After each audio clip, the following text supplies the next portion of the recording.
What's up, everybody? Welcome to Flagrant, and a new cheating scandal has rocked the chess world. You guys will learn all about it. A dynasty has been broken. Yes. Well, actually, not really, unfortunately.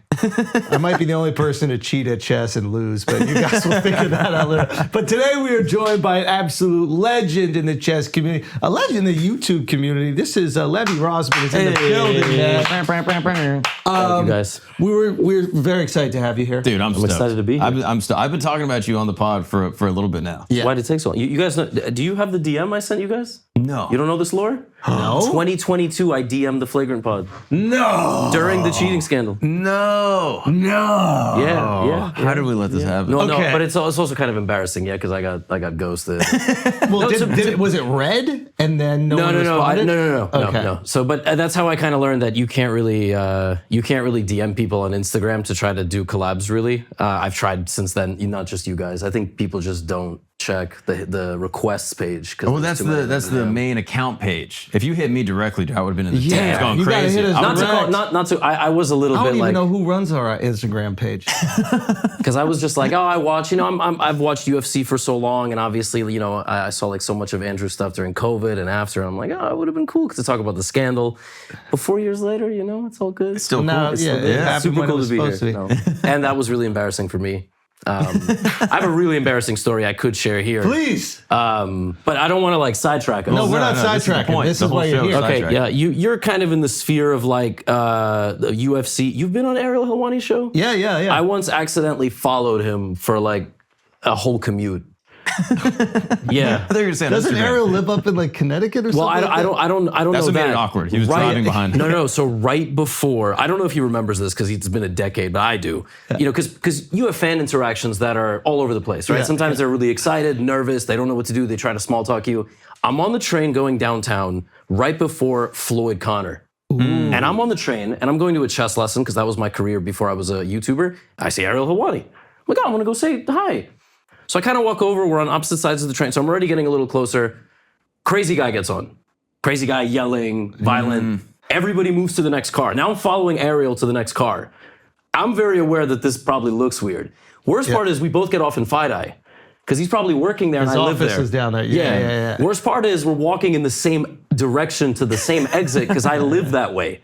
Best part is nobody's ever felt threatened by you. Yeah, that is true. So I don't know if he noticed. And finally, I'm like, hey, and I talked to him a little bit. And I think I was so nervous. I asked him his opinion on the fight. And then at some point, I'm like, if you ever, want recommendations in the area, we can get in touch on it. And I was like, why the fuck did I offer to do? So now, whenever I have an awkward fan interaction, I'm like, hey, I've been there, done that. And if I saw you or if I saw some UFC fighter, I think I will also be pretty nervous. Did you tell him hey, I'm not following you. We're just going in the same direction? I don't remember at this point. I don't want to know what I said. If he Ariel thought- remembers this interaction, I'm going to be He really... thought he was working with the crazy guy. Yeah, he was like, like- this is all part of the plan. You bring the crazy guy on the train. Just reliving cringe is just so beautiful. Oh, dude, it's unreal. I was doing some what's called ADR for this Street Fighter movie. So basically you don't say the line well enough or they need you to say something different. So you go into this booth, right?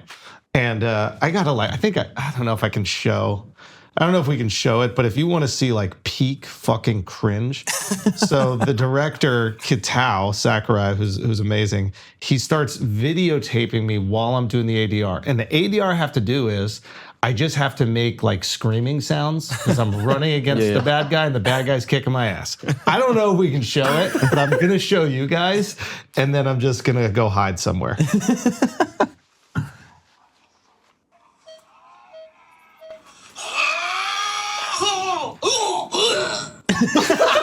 It's so painful. It's so painful. Because I'm not just making the sounds, I'm acting like I'm getting hit in the movie. I mean, dude, the worst is seeing footage of yourself at a party or at the club. Do you remember? Someone pulled it up. We were I don't even remember where we were. It was me at the club. It was at Madison Square Garden. Oh, with goodness. 50 Cent on stage. No, don't even bring that up. And 50 is just rapping and the whole place go crazy. And just trying to like fit in on stage. Here's my theory, all right? I'm just behind 50 Cent. 50 Cent's performing on stage at Madison Square Garden. What do, right? You can't just stand there. So you got to kind of move a little. But now you're like, well, everyone's looking at me move like a dumbass. So I was like, okay, I'm just going to copy what he does. Yeah. But then I just look like a backup dancer, literally copying every single move. And then he does a thing that looks so cool when he does it, where he'll be kind of like going side by side. He's going like this. But you can see when I'm doing it. You kind of look like a predator.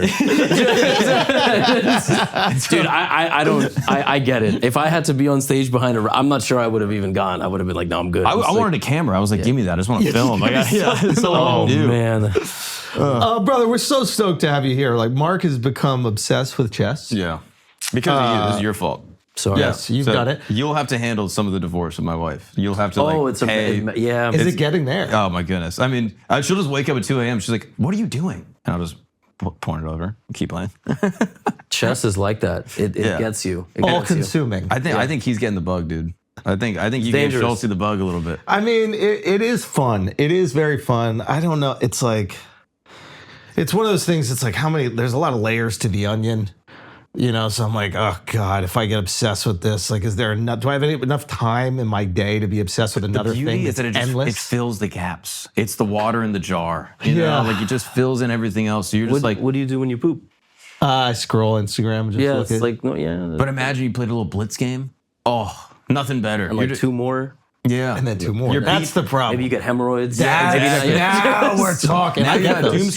Now you're just like destroying some guy in like a third world country. Just like, take that. You know what I mean? It does have brain benefits. It also, it depends like what kind of a person you are. If you're a bad loser, if you're a bad student, if you're not good at analyzing your own weaknesses. Mistakes, But I know you got into paddle, so love paddle. me too. I played it in Spain 2 years ago and I'm completely obsessed. But it's the same thing. Like if you really enjoy something and you want to get better at it, it does extend to other parts of life. I'm also talking to the people who are going to listen to this. Like, it'll show you how to be a good student in anything, really. The problem with me is that like I actually really enjoy the learning process. Yeah. So like I take lessons in paddle. Yeah. So now I'm gonna have another thing that I'm taking lessons at, and I'm gonna have to tell my wife. Yeah. They're like, you're gonna have to look after both of these kids. Yeah. While you're breastfeeding and losing your hair. Yeah. Because I have to learn a new opening. Yeah. That's how I need to learn a new Just opening. But you can teach your daughter too, though. Right? That is true. And our pal Levy just wrote a little book on that. You know what I mean? Yeah, we don't. It wasn't the goal, but yeah, I mean, no, we need to plug the book. Come on. It's chess for babies, but And that's you and your daughter in this case. That's there true. is a bonus link that's like this is kind of for the parent that also wants to get into it. I mean, it's been my thing for I was in college here in New York. Where'd you go to school? I went to Baruch. I went to Baruch High School. Yeah, I saw that. And I was like, I don't know if they're related. I don't know if one's a feeder. We just couldn't afford a real room, so they put us in the college. I couldn't afford a real college, so I went to Baruch. Fair enough. And I was doing like a stats degree, and I started teaching chess while in college. So I basically got started teaching kids who are 5 and 6 years old. And if you can convince them chess is important, when COVID started, I was like, maybe I can make YouTube videos. Maybe people will watch. To this day, I wonder. I can't believe people find this interesting because chess is boring. I hit up Mark, I think this is a few days ago. I'm watching videos of you call games that are like famous games that have like happened throughout history. We're talking about not games that are like recent history. This could be fucking in the 1800s. Yeah. Like, and people have documented every move of these games. Yeah. And then you're doing like the play-by-play. And I text Mark and I'm just like, I don't know how, but I am mesmerized watching him explain what happened in these chess matches. I don't get it. It doesn't make any sense. I know there are people watching right now who don't care about chess that are like, there's no way that's possible. Just go to his YouTube page and watch this match. It's what was it? It's called controversial. The most notorious chess player of all time. 2 weeks ago you posted this, right? Is that the one? Yeah, I was disappointed. It didn't do very well. Yeah, fucking 300,000 views. You just bombing, complete failure. Printing money. But yeah, so I don't know why it's so interesting. And like, there's a lot I want to talk about. I want to talk about the butt plug controversy. I want to talk about like rise of chess. I'm sure Mark has a million things he wants to talk about as well. But so I watched this Chessmates documentary on Netflix that I'm sure everybody, where there's this Hans Niemann character who somehow miraculously, rises to the top of the chess world, beats Magnus. Magnus then said Magnus Carlsen is the, number one ever, I think. Basically. And then Magnus basically alleges, without saying anything, that he's cheating. Yeah. What do you think was happening? I think... Are you allowed to say, or is there like political shit you're not allowed to say? No. I mean, I can share. I've shared it in videos too. I think basically the synopsis, that documentary is fantastic if you didn't follow it at the time. It's a good synopsis. But there's definitely details left out. I have a theory. It took them 4 years to publish it because it came out in 2022. They needed a crescendo. They needed kind of like the grand moment. And in Paris, which is kind of where it ends, 2 years later in 2024, Magnus and Hans play for the first time sort of since the scandal. I remember I was nervous. I was there. I was interviewing both of them. I have a famous interview with Hans where it just goes completely off the rails, which was not in the documentary. Well, what happens? What did you say? He just basically, he goes into a spiel. It's called Explosive Hans Niemann Interview. He goes into a whole thing about how I'm a chess.com puppet. Chess.com controls the narrative. He tried to come at me, and then it was a whole thing. And he ended up losing. He ended up losing to Magnus. Badly or played? Pretty badly, but like convincingly. But I think they waited so long because they wanted him to win. Because ultimately, if the guy who's accused of cheating wins, and it validates everything. Yeah, it validates a lot of things. He's had his opportunities to beat Hans to beat Magnus since this interview. He's never actually beaten him. Like they played in the World Blitz Championship, speed chess. Hans won one of the first 4 games. It's a best of 4. This is recently? Yeah, it was 2024. So Hans took the lead. 1.5. He won a game. I'm like, oh my God, he's going to beat Magnus in the quarterfinal. Magnus 2 games back-to-back wins. And then he like slams the king on the board. And I'm like, this is awesome. Like this chess needs this shit. That's the thing that I hope people will kind of understand is there. I think when you see just an Instagram clip and you see like some guy like crying, he's like an Indian guy crying, or like there's the Asian guy who gets beaten by the Indian kid. Yeah. Do you remember that? That sounds like every chess match. But this was a big one. This was like I forget exactly. Go anyway. Cash, I think. Yeah. Ding Loren is like in tears and yes. Yeah. Anyway, so like you see the moment, you're like, oh, why is there so much passion behind it? I'm telling you, you either watch this documentary, you watch some of his videos, and it just changes everything. It turns into like Formula One or some shit. I don't know how else. I love it, and I think what makes it great for me is that I'm not faking. Like ultimately, I love the sport. I love following all the tournaments, even the tournaments nobody's really watching, just because I'm curious to see what openings are being played, what players are on the rise, and I love it. And I just present it. I don't scream as much like on the street when I order coffee. But as far as this scandal, I think the summary is this: Hans has always been a really brash like kid. He reminded me of me, just to a whole nother level. And then he's always like he's kind of this a little bit arrogant, a little bit in your face, like very, very aggressively extroverted, very smart. And I think there were rumors already before he beat Magnus, like this dude cheated online. But he did. Yes, because chess.com published that. It wasn't public then. So have other people, like, but they're not they don't have the same personality as Hans. Hans is very unapologetic. So you almost get the sense like he doesn't take any, like he doesn't believe that he did anything wrong. And I actually asked him in this interview, like, you could have just been like, hey man, I cheated. I'm really sorry. I've never cheated over the board. One famous example, Chael Sonnen, right? Like he did Bead. He's like proud of it. He's just like, what do you mean? If you ain't cheating, you ain't trying. Yeah.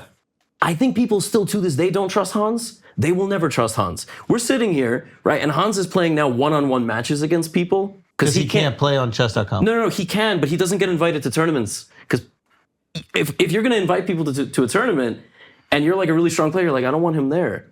I don't trust him. Right. And then they're going to listen to that. Mm-hmm. And so he's playing these one-on-one matches because I don't think people will ever fully trust him just because of the way he is, combined with the fact that, like, yeah, he cheated when he was a teenager. Yeah. But he doesn't seem like he's, like, sorry for it. Like, which is... But does he have the level?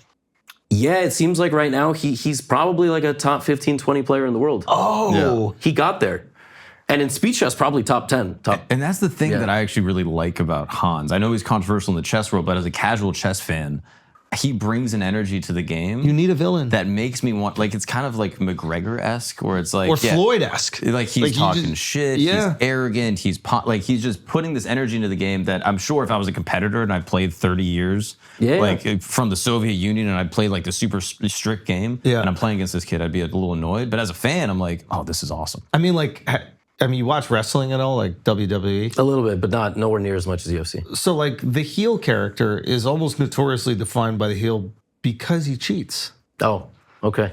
Right? And the worse the heel is, the more beloved the baby face is. So you know? need the heel to have a baby face. Like, I like Magnus more seeing him beat Hans in that tournament, because I'm like, oh, wow, like, even with everything against Magnus, he still prevailed. Even against, like, all the allegations and the drama, he still achieved it. Like, in WWE, the heel is the moneymaker. And it's not the moneymaker because, like, they make all the money, but without the heel, you don't have the baby face that we're all rooting for. And that is the expression that we want to see, right? It's like, we want to see the David versus Goliath. We want to see the guy who cannot possibly beat him. And so there is this version where I'm like, you got to kind of keep him involved. Yeah. And also, I think it's important to be delicate with, like, the cheating stuff, because that is, like, the gravest sin. In right? chess, like, It is like, if comedy is like joke stealing, like chess is you cannot cheat. It is like, it is your whole credibility. Quick update. I'm going to be out in LA shooting a movie this summer, but we added some stand-up shows. So pull on up. The Ontario Improv will be there the 26th and 27th. And then the Brea Improv will be there July 17th and July 18th.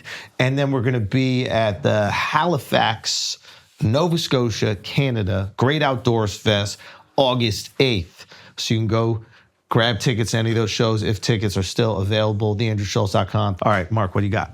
Oh, I have great news. I'm going all over at the end of the year. I'm going to Plano, Texas, Chandler, Arizona, Pasadena, California, San Diego, California, and then I'm also going to a couple other spots that are going to be coming up at the end of the year, like Detroit, Michigan, and Salt Lake City, Utah. And I can't wait to see you guys all there.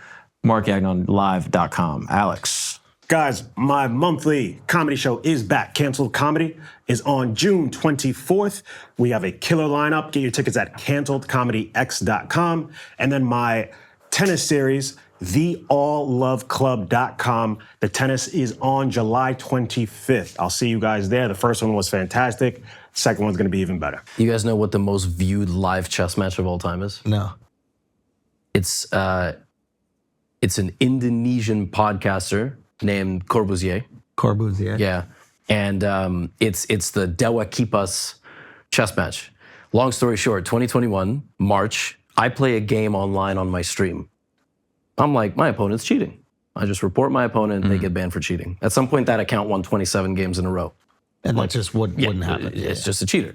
That night, a guy makes a post from Indonesia, he's Indonesian, says, my father played a big streamer, and the streamer got mad. He lost to my father, mass reported my father, and now my dad is banned, and my dad is a local tournament champion. Here's all the proof. He won some chess trophies. I was canceled by a country. I learned in March 2021, Indonesia. Do you know how many people live in Indonesia? Like 250 million. It's like the fourth biggest country on the planet. Yeah. CNN Indonesia picked this up. Nobody fact-checked anything. Yeah. For all we know, the young son could have cheated on the dad's account. We don't know. Long story short, Corbusier invites the dad and the son to the podcast, and what they do is they organize this match between the father and Irene Sukandar, who is an international chess master, one of the best players in Indonesia, and they had a prize fund of like $20,000. Oh. This chess match was watched by 1.3 million people live on YouTube. So it became this massive sporting event in Indonesia. And she won 3-0 because he was okay at chess. He was okay at chess, but not enough to beat me or her, and it's still not clear like who actually cheated, but this is where it sort of stopped. But that was a crazy month because like I was receiving thousands of DMs a day telling me that like I'm gonna get murdered and like it was. And I'm sure they all apologized to you. That did not happen. but now there is a positive resolution to the whole thing. I do have a lot of chess fans from Indonesia like, hey man, sorry, like this is kind of how it is here. Like we want to stand up for what's right. And if you just read the headline, it's terrible. Yeah. I reported a 50-year-old man with my fan base and got him banned. But whatever that account was, if it was the son, he probably cheated. Like he did cheat, So controversy sells. 1.3 million live. Does it negatively impact your score when you lose to somebody significantly worse than you? Yeah, I mean, there's the ELO, the rating changes every game. Got it. So if you're 500 and I'm 1500, and I lose to you, mine might go down like 15 points. But the good thing is, like, I can win it back. It's not a fatal blow. It's very different than, if you lose a championship fight and the person pops. Like that's very different. In chess, you can run it back very fast. Immediately. Yeah, there's a thing like in paddle where in order to like play in the certain division, you need to be like over a 5. Yeah, sure. So what happens is once people get over a 5, they just stop playing matches where the scores are tallied. Yeah. Because they're like, well, I can't risk going down, and then I can't play in this division anymore. But does that happen at all with chess? Yeah, but like more on a human level, in the sense that, oh my God, I'm so close to 1,000. That's a big benchmark for people. I need to get there. Yeah, I think everybody, you can get to 1,000. You just have to change a couple things, fine tune, and like study a little bit more. But once you get to 990, you're shitting your pants. My wife was on the grind recently. She got to 992. And then she lost like 100 points. And this is normal. 100 points? Yeah, well, because over time, you lose, you get tilted, you want to play a little bit more. I was stuck at 2850, my peak, for like 5 years. And then I hope that you were just playing as like other people against her when she got to 992. No, I can't let this chick get to 1,000. I'll never hear the end of it. I also, we had the opposite, where she'd be like, we're like sometimes sitting. She's like, is my position good? I'm like, I'm very fair. I'm like, I can't tell you. Because if you were playing someone and like on the other side someone's cheating, I'm like, I would be furious. But certainly there's this. I was stuck at 2,800 for 5 years. And when I broke to 2,900 the first time, I almost threw a party for myself. And then since then I climbed to 3,000. And you know what I think? I think there was rating inflation. What does that mean? I think just like the way it works, there's a weird period of time where the average rating sort of floats up. For example, if Hikaru and Magnus go from 3,300 to 3,400, and then they start losing games, it's like trickle-down economics. Obvious, those points got to go somewhere. Then they go to the 32, the 31, the 3,000. Yes. Suddenly everyone's kind of going up. ELO is a whole fascinating thing. It's like mathematical formulas and everything. ELO around the world is different. For example, a 1,500 in India is not a 1,500 from America. Who's better? The 1,500 from India. Just more people playing? Yeah, way better. Another example, before the chess boom 6 years ago, a 1,200 on chess.com was awful. Now a 400 can defeat a 1,200 from 5 years ago, because there's so much knowledge. The average ELO is going lower. Like, all the people are good. Oh, wow. But they're all, your games might be chaotic, but they also might be completely, you just play a game, you're like, I didn't do anything wrong and I fucking lost. Right. What the fuck? Yeah, I was cheating and I lost. So ELO is another fascinating thing. It's not like tennis. I wish it was. It's just a culmination of like a calendar year, but it's not quite like that. I'm curious, people use all sorts of metaphors to describe chess, and you were even mentioning some before, like business or whatever. What is it about chess that is so addictive? And what metaphor could you use to explain it to people that maybe have never played or played a little when they were a kid? Yeah, it's very easy. For me, also being a person who did some boxing, did some judo, and like followed it for basically half my life, it compares directly to a one-on-one fight. Even the preparation for an opponent is exactly the same. Their playing style, how they start the game, their strengths and weaknesses, like at what point are they going to get tired? It's very similar to that. What do you mean, at what point are they going to get tired? Well, for example, I don't want to dig two topics, so let me just answer this first. Yeah. It probably, that is probably the best comparison that I could draw. It's to individual sport. And it hooks people because it's uniquely the one activity that makes you feel incredibly intelligent and incredibly stupid at the same time. Yeah. There is nothing like it. You feel so proud when you win a chess game, and then you feel unbelievably dumb when you play rook takes pawn. You're like, what? Nothing can bring that out of you. It's a mental warfare. It's like 4 hours of a physical sport, but in your head. And we got demons up here, and like they really come out. It exposes all of your kind of worst habits. What was your question? The mental aspect. Sorry, so the mental fatigue. You say you can track, or you'll know when somebody will start to get tired? Yeah, easily. You can sort of analyze, like, hey, this person in the third and fourth hour of the game is like less accurate. They manage their time worse. They leave themselves less time. So when you're preparing for an opponent that not just a random game that happens on chess.com, but like this is somebody that you know that you're going up to, you're looking at like openings that they'll commonly use. How many different openings will, for example, someone of your level have? 4 or 5 consistently, like with white and black. Oh, so it's not like 10,000 different. No, it's tight. You play. Wow, it is kind of like boxing, where it's like this guy's a counterpuncher, this guy big swings, and then you have 4 or 5 that you're comfortable playing through. But there's thousands of permutations, so other people might have a 4 or 5 that have nothing to do with yours. Yeah, I study their over the board games, the games they've played live. If I'm lucky, I uncover their secret online account that has no name, but there's ways that if you're smart, you can you can sort of find it. Now what people do is they play on chess.com with like a fake flag, a fake profile picture. I have an account like that. Everybody does. A ghost account? Yeah, because you need to train. You need to play your real openings so you can simulate it in a game, like sparring in the gym. Yeah. But you can't have people knowing that that's what you're practicing, right? Wow. So that's what you do. You do 3 or 4 openings. You check your opponent's games. Most of us are working behind the scenes. Like for the next tournament, I'm going to go and I'm going to play a new thing that my opponent won't expect.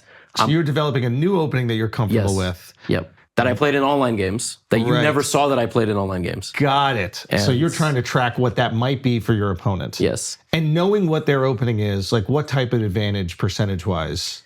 So first of all, you get them down on time early. So they're deep in the tank. That's interesting. They're trying to then if you get really lucky. I don't like this time thing, by the way. But we gotta, I know you have to do it for the sport, right? But like, if you're looking at its purest form, it's not who makes the decision the fastest. It's just who makes the right decision. But couldn't you say the same thing about fighting? Like you're in a boxing match and it's like, well, it should just be whoever beats the shit out of the other guy the most. But it's like, well, you have time. Well, I would say it's like the inverse in boxing, right? Because it's like, if you really wanted to know who the best, most skilled boxer was, you would have less time per round. Yeah, but it's kind of like, you don't want exhaustion to be calculated into the skill of the sport. yes. You know what I'm saying? Like, because once you get tired by the end of the round, you can't throw as many punches, you can't dunk as much. If you just want to know who was the best at throwing punches, who hit the hardest, etc. But I guess it is part of having a gas tank is part of it. So I guess you could calculate that as like decision speed. It's like how Joe Rogan he advocates for 1 round, or I don't know if he advocates for 1 round or if he advocates for just an open space, like no cage. I've heard. I think the 25-minute round of fighting. The champs would probably be different if they had an opportunity. I think Khabib maybe even said that too, which is like, why, or maybe Nate Diaz was like, why don't we just have no rounds? It's just 1 round. Whoever wins the and fight. it becomes a different sport in a way. Yeah, and then it's like, I guess that's a good point. Okay, sorry, I diverted you. No, you have a good point. This only changed like 30-ish years ago. In 1984, there's a famous match, Kasparov, who's the go. He's like the Michael Jordan of chess. And then, Karpov, the Soviet champion, young Kasparov taking on Karpov. Back then, the rules were basically unlimited. You had to beat a guy 6 times to become the world champion. Draws didn't count. So you weren't playing to a point total. You had to beat him 6 times. Karpov gets out to a 5-1 lead with a bunch of draws. So they've played like 20 games, but he's won 5. This is the Soviet. Yeah, so they're both Soviet. They're both Soviet. Oh, okay. Kasparov at the time, now he's obviously much more, Western, probably lives in New York, very, very anti-Russian regime. We don't have to get into all that. But Kasparov starts locking down and winning games. So like 10 draws, he wins a game. 10 draws, he wins another game. Over how much time? 3 months. So Kasparov gets back into the match over the course of like 2 months of play. He's down 1-5. Yeah. Gets back to like 5-4, 5-3. And the Soviets are like, hey, you guys are both ill. We can't finish this match anymore. You're both going to, And he's like, what? This is corruption. Like, what are you talking about? I want to play. And then they postpone the match. They end up playing a match in 1985 and Kasparov wins it. But back then they would play to a point total. They removed the fact that you had to win 6 games or you could theoretically play forever. That's why the clock is there. That's why they, play to a point. Okay, you need this. So we need the clock. We need some sort of restraint on. So who ends up winning the match or whatever you? So 1985, Kasparov beats Karpov. 1987, Kasparov beats Karpov. 1990, Kasparov beats Karpov. So they played 4 world championship matches. Kasparov won every world championship match by 1 game. It's like the closest rivalry ever that was not close. It's fascinating. Wow. Yeah. By not close, you mean Kasparov always won. He was But it was like 51% to 49% in terms of ability. 50.3 to 49.7. Yeah. Wow. And sorry, go Mark. Is that the most intense rivalry, you would say? By far, because nobody rivals Magnus. Like, we haven't had that type of close rivalry ever. Because, tennis has like a big 3. It always has a big 2, big 3. Yep. Chess has a big 1. It's like basically the way it's always been. And why is that? It's inexplicable. Nobody quite knows why Magnus is so good. It could be a mix of like photographic memory. So he remembers patterns and positions in games from decades ago. Yeah. And also he just has a better intuition. You drop him in any chess position, give him 1,000 chess positions, he'll find the best move in 1,000 position sample size better than anybody in the world. Could he have made it out of that position that I stupidly put myself in? No, that was probably, like I could probably beat Magnus consistently up a rook. But if he started the game against me down like a bishop, which is a substantial disadvantage, with a clock, I think he would Would he beat you on the clock, or would he beat you? A mix of both. Because I would be also afraid of him. I would change You my would play play a more style. delicate game. Yeah, I'd be more afraid of, yeah. How much does that play into it? How much is, you would always hear this with like Mike Tyson and fighting, where like certain guys lost the fight before they even got in the ring. You saw with Michael Jordan, fourth quarter, he comes back in the game, and then guys would get a little spooked. Yeah. Do you get the yips with your decision making in chess? 100%. Me especially. It's something that I've realized also since like late 20s, 30s, and I'm not used to playing and competing with such a spotlight. Like my whole life, I just kind of go to tournaments. Nobody really knows who I am. And now everybody knows who you are. They're watching your games. Yeah, There's all this pressure. Yeah. And also, I go home from a tournament game. Hikaru, who's the number 2 player in the world, already covered it. That's right. So the number 2 He's in the great, world, by the way. Yeah, he's like covering my game, and like here's the good, good moment, bad moment, and then it's way more pressure than I thought. And for opponents of Magnus, especially guys in their late 20s, 30s, 40s, like his generation, yeah, totally. Like So definitely you watch afraid them of him. fold? Yeah, they break at some point. And how does that manifest on the board? Like for someone who knows nothing about chess, like what is a decision that they're making? Are they more defensive? Are they more? Yeah, it's 2 things. So you'll get into a long game against Magnus, 4th hour, 5th hour. The board is simplified, but he's known as an endgame god. What does that mean? That just means when half the pieces have been traded there's no structure, nothing you can memorize anymore. That's his time. He somehow knows where the pieces go better than you. And so you're looking at something 5 moves down. He's looking at the same thing. You're like, damn, I feel like he has something there. He's going to get my pawn. He's going to get his knight to like this square. And no. What's amazing is like, I won't go for that. I'm going to do something else because I feel like in that type of position, he'll get me. But the computer is like, there's nothing there. Just go there. Just go to this like position that doesn't look very. So if you could take the emotion out of it, you'd actually probably play better against him. Yeah, everybody would. Having said that, we're like living in the midst of his worst tournament ever in like 10 years. The Norway tournament. Yeah, he's playing in Norway and he's lost 4 games, which hasn't happened in 11 years, and he's losing to the next generation, and it's going to happen. I mean, Father Time is undefeated. At some point, he will lose more than he wins, or he will lose more than he's ever lost. But that hasn't really happened yet. He's won the world championship like 20 times. Can he pull himself back up in this tournament, or you think he won't win it? He won't win it because it's a points. Yeah, it's just the point thing. It'll be the first tournament in 23 or 24 tournaments over the course of 3 years that he hasn't won. Yeah, so here's his Kalshi rating right now for this tournament. Versus Wesley So. No, this is just for the next match. This is a specific match. This is the next match. So they have him at 64%. He's still a favorite. I mean, he's like, it's the worst tournament he's played in 10 years. He's still a 2-1 favorite. Yeah. But I was talking to someone that kind of gave me some perspective on this, specifically with classical chess, that when you're the best for that long, the will and maybe the motivation to get in and study, 5 different openings and get into your opponent's, burner account to learn how they play, that will kind of goes away a little bit. Whereas if you're a young guy, when you're playing Magnus, that is the only game you're thinking about. Yeah. But for Magnus, that's just another game. And so you have this sort of motivation disincentive that happens, I think, when you are the best for that long. And I wonder if that's what's happening to Magnus now. 100%. And he's a father. Right. Everybody wants to get him involved in the next chess project. Yeah, he's probably got business decisions, so he's not applying himself in the same way. And also, I imagine, given the amount of content that he has on the internet, like I imagine every game that he plays publicly is scrutinized, right? So it's like I imagine you could probably memorize most of his openings, the ones that he uses classically. You're starting to recognize patterns at the end game, as you said. Like, I imagine if there's some young kid who's been studying one person, it's the best person. So he's probably the most known player in terms of his tendencies, right? Yes. And yet, having said all of that, it's still the story that he's underperforming as opposed to he's getting outplayed. Right. That's interesting. Yeah. They're framing it as he's playing poorly instead of these young guys are playing great. Yes, and but that's still kind of true. Really? It hasn't, because it's one tournament.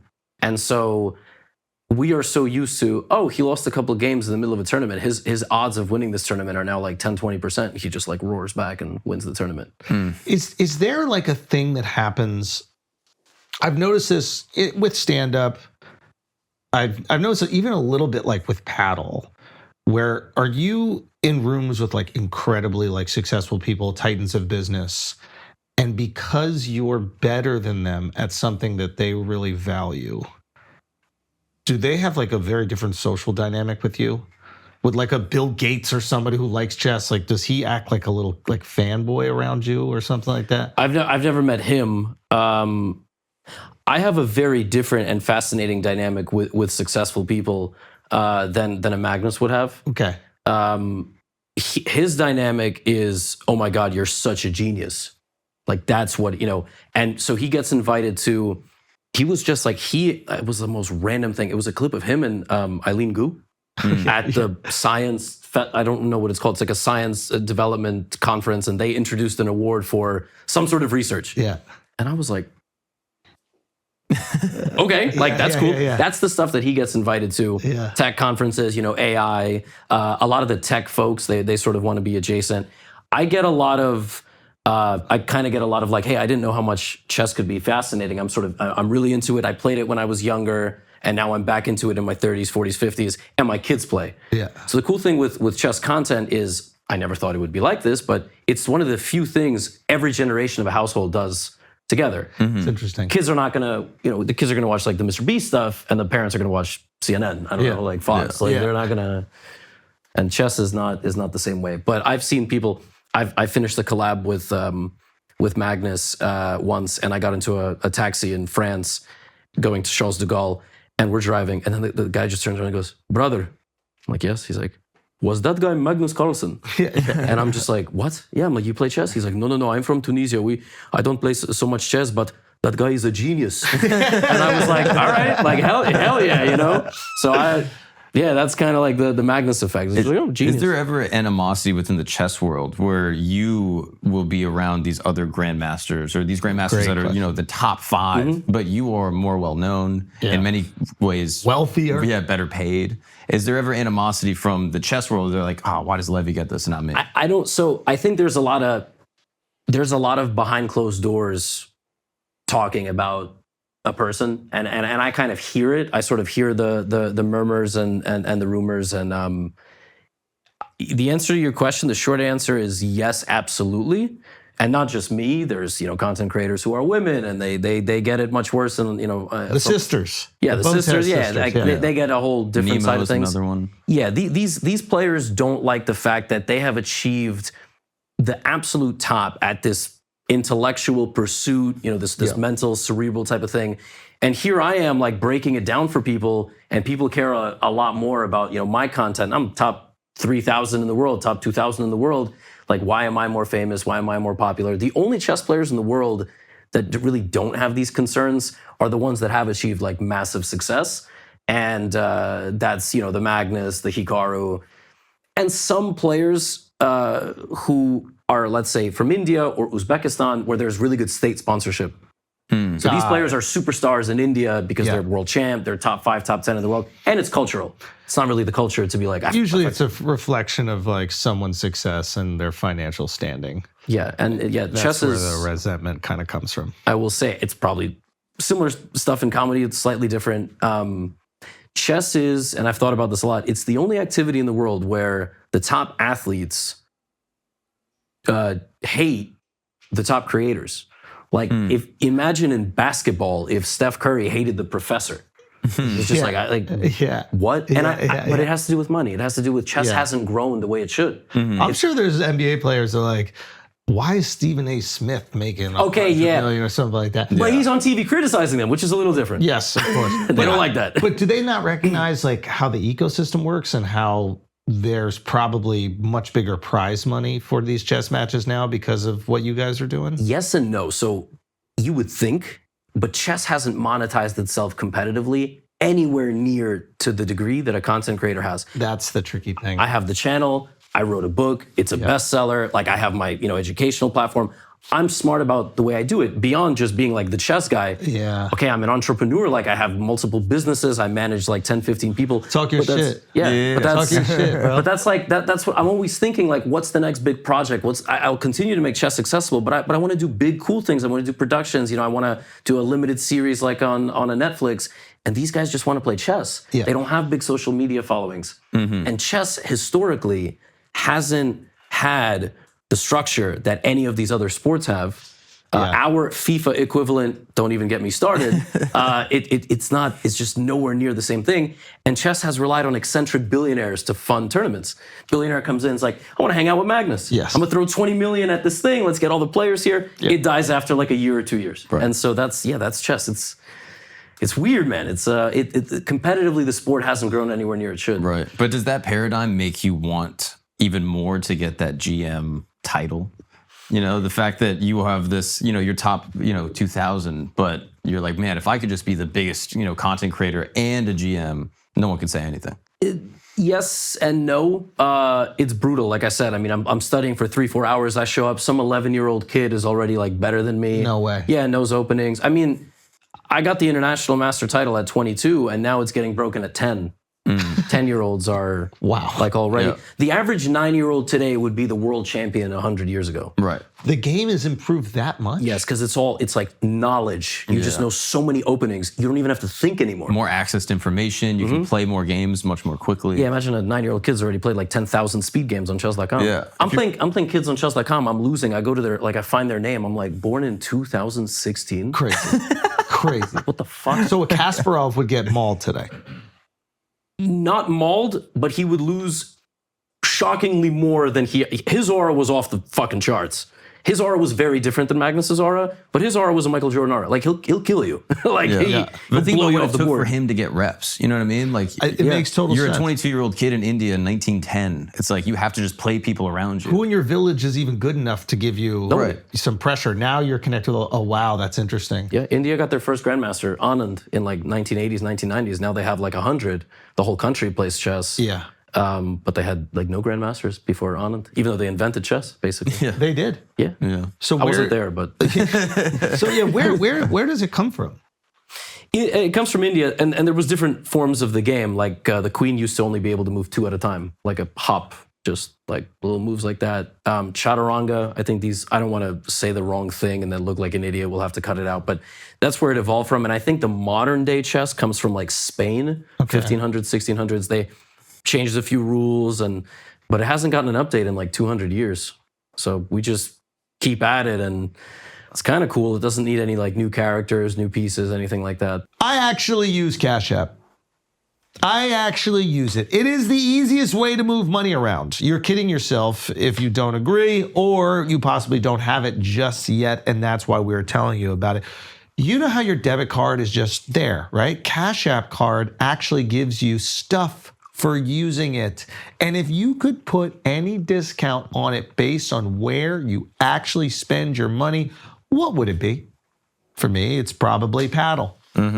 That's it. I'd find a way to get a discount on paddle. Anyway, let me just tell you what's actually going on here, okay? If you weren't up to speed already, Cash App is way more than just a safe way to send and receive money. With the Cash App card, you unlock a ton of perks without all the hidden fees. You enjoy benefits like exclusive early access to nationwide concert pre-sales, Sabrina Carpenter, to name someone who's there. Recent examples, plus discounts on everyday purchases and popular brands you're probably already spending money on. So add your card to your digital wallet to make your money move easier. Cash App also adds security to your money by declining suspicious card transactions and sending you a notification to make sure the payment is really you. If your card is ever lost or stolen, you can lock it with just one tap right in the app. Spend with confidence with the Cash App card today, okay?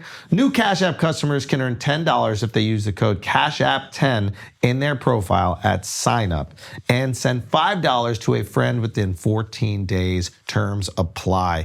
We're all trying to feel healthy, right?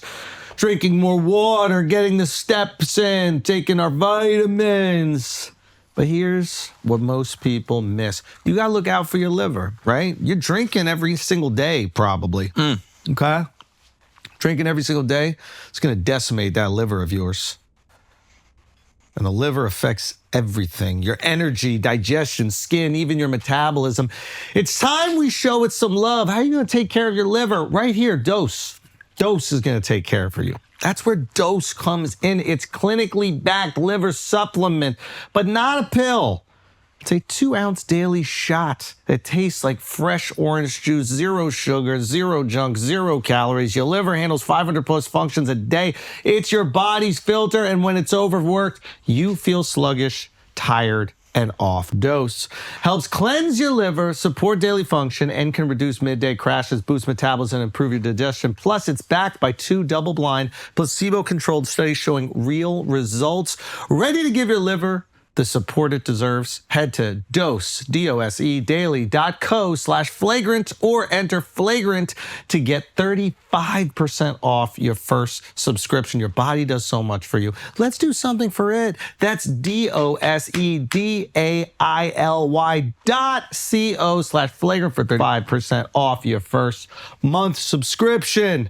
Now let's get back to the show. Would you trade everything you've built so far to become a GM?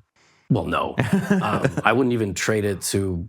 I think the only thing I could trade it for, just on like scale, is to be like the world champion. Like Magnus is a bigger star than me for sure, just purely on like name. But no, it blows my mind. I mean, coming here to film, I took a walk today to Starbucks. I saw one person on the street because it was so early. And they're like, "Are you GothamChess?"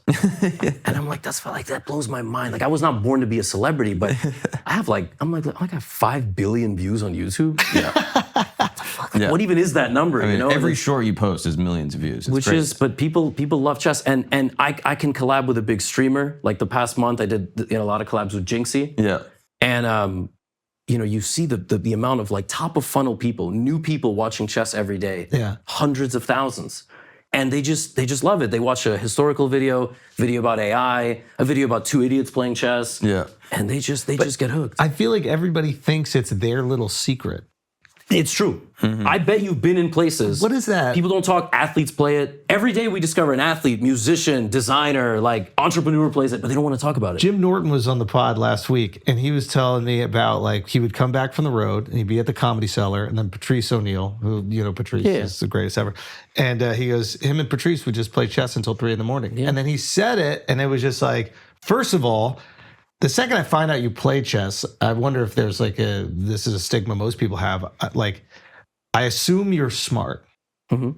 I don't know why. Like, I would always think that Jim and Patrice were smart, but I was like, ooh, these guys, instead of just like making fun of each other until 3 a.m, I'm sure they were also doing that, but like they're just sitting across a chessboard. Mm-hmm. And I don't know, there was just something about, to me, it was like, what a peculiar thing that they'd be doing. I've never seen anybody bust out a chessboard at the Cellar. No, I've been doing it lately. You have? Yeah. I love this. Me and Casey Shortname have been playing. Really? Yeah. You guys, I love You guys this. will be shocked. Like I in Stockholm, this has happened 2 or 3 times recently, so it's top of mind. But I'll be on the street. My wife and I were walking from Italy. Guy stops me. 2 steps behind him is another guy. They both know who I am. They're kind of awkward, and I'm like, you guys should like link up, play some chess. I mean, they both play chess. I like to put people in strange situations like that, and they were both clearly like not extroverted enough to do that. Yes. People are walking on the street every day. They're at the Comedy Cellar. They're anywhere. They all play chess. Yeah. But why is it everybody's little secret? That I don't know. I think people are also intimidated by this. Not these guys, but like, people who mostly play online, they're a little bit afraid of doing the over the board. Doing it in real life, over the board. But you'd be shocked though. I played a game with Nick Sonnenberg. He's a chess kickboxing champion. Sure. He won gold for the United States as a Let's go, Nick. chess boxer. But We went to college together. Yeah. I was playing with him at a restaurant. And the amount of people that just came around just like watch. Yep. I love it. There was like a little kid that was having dinner with his parents that like walked over and was like, "Can I play?" And like it just became a thing. It's just like such a fun social like lubricator. Just everyone comes around. Wemby last year or 2 years ago was like, "Hey, anybody want to play chess in Washington Square Park?" Just tweeted it. That's right. Tweeted it before he was like the ultra superstar that he is now. But he just went to Washington. I'm like, it's raining. I doubt it. Is this even real? He just showed up and What's played. the best street game in New York City? Like for chess or Washington Square Park? Better than Union Square? Yeah, so they're different. Union Square, you pay to play. They're kind of Washington, you can pay to play. you too. can, but they bet more on the games, like 5 to win. Okay. Yeah. Okay. If you win, you get them. Sometimes they'll yell at you and be like, "Get the hell out of here." Yeah. But yeah, Washington Square Park, a lot of these content creators over the last few years will just go set up shop. Like one guy in particular, I think his name is Johnny. He's in like everybody's Videos. Yeah, and a lot of them, they've some of them like they're ex-convicts. Some of them are like they were in rehab. And they found chess while in jail or found chess while in rehab. Chess in prisons, huge program. Huge. Massive. Okay, so when you're playing against these guys, which I imagine you've played a bunch, is there something different about their game? Yeah. And how so? It's like Scrappy. They don't play anything in the beginning of the game that's correct. Tell me. Yeah, no, it's just like, they'll throw there's their... a different language to it almost. Yeah, and I have to kind of, I'm experienced enough that, again, I compare it to martial arts. It's like a really scrappy person. Like a drunken master. Did you watch? Yeah, exactly. Augustus, yes. the boxer, yeah. And how Rico fought Usyk. Yeah, Rico was unorthodox. Like he was kind of like, and it was really successful, and he was robbed. I'm just gonna say it now. Yeah. I think, shout out Rico, man. That was really tough. I was like, that was tough to see. But that's the style. Is that it's really, really unorthodox, and you have to use what you know to sort of carve it up. It's crazy. People were like, "This was a mask era." We gotta get into that. What makes it unorthodox? It's similar to the trickiness of explaining computer moves. Okay. So the moves that a lot of these guys play are not the best moves, but they're very confrontational. They're very combative. Like they tie your pieces up, so your pieces are kind of like grappling, and it's hard to know what the best move is because the pawns are looking at each other, the bishops are looking at each other, the knight, like which permutation of move do you play? I can figure it out. Like if you play basketball against someone that's not that good, but maybe they're super like aggressive. Yeah, exactly. Like foul you, like you're doing a move because they're supposed to go and then you cut back. Yeah. But because they don't know, like they won't cut back. Just shoulder check you. So then you're just going back into them. Like that happens in soccer. Like you'll do a move and they don't know the move, so they don't bite. And so then you'll cut back into them and lose the ball. And you're worse, and I'm playing worse because of that. It's like you play paddle with guys who like come from different racket sport disciplines, and like they have immense skill, so they can hit shots, but they aren't the shots they're supposed to hit. So you're out of position. Right. So like I'm in the position for the shot you should be hitting, and you have me out of position, so I'm scrambling to get back in position. But you're hitting this other shot that exists in squash or tennis or something like that. And it's somehow effective. Yeah. Oh, that's really interesting. Do you notice a cultural difference? Like if you play like a Brazilian guy versus like a Soviet guy or a Russian guy. Yeah, it's really So you said something really good. We weren't rolling, but can I quote you? Please. You were like, chess is one of the few things that can make me racist. I think they should. He's got a lot of bits about that. Yeah, they should hide the flag on chess.com. Yeah, exactly. Like you're playing chess.com, it's 2 a.m., you're getting beat by a Bangladeshi dude, and all of a sudden you're like, what's the slur for them? He said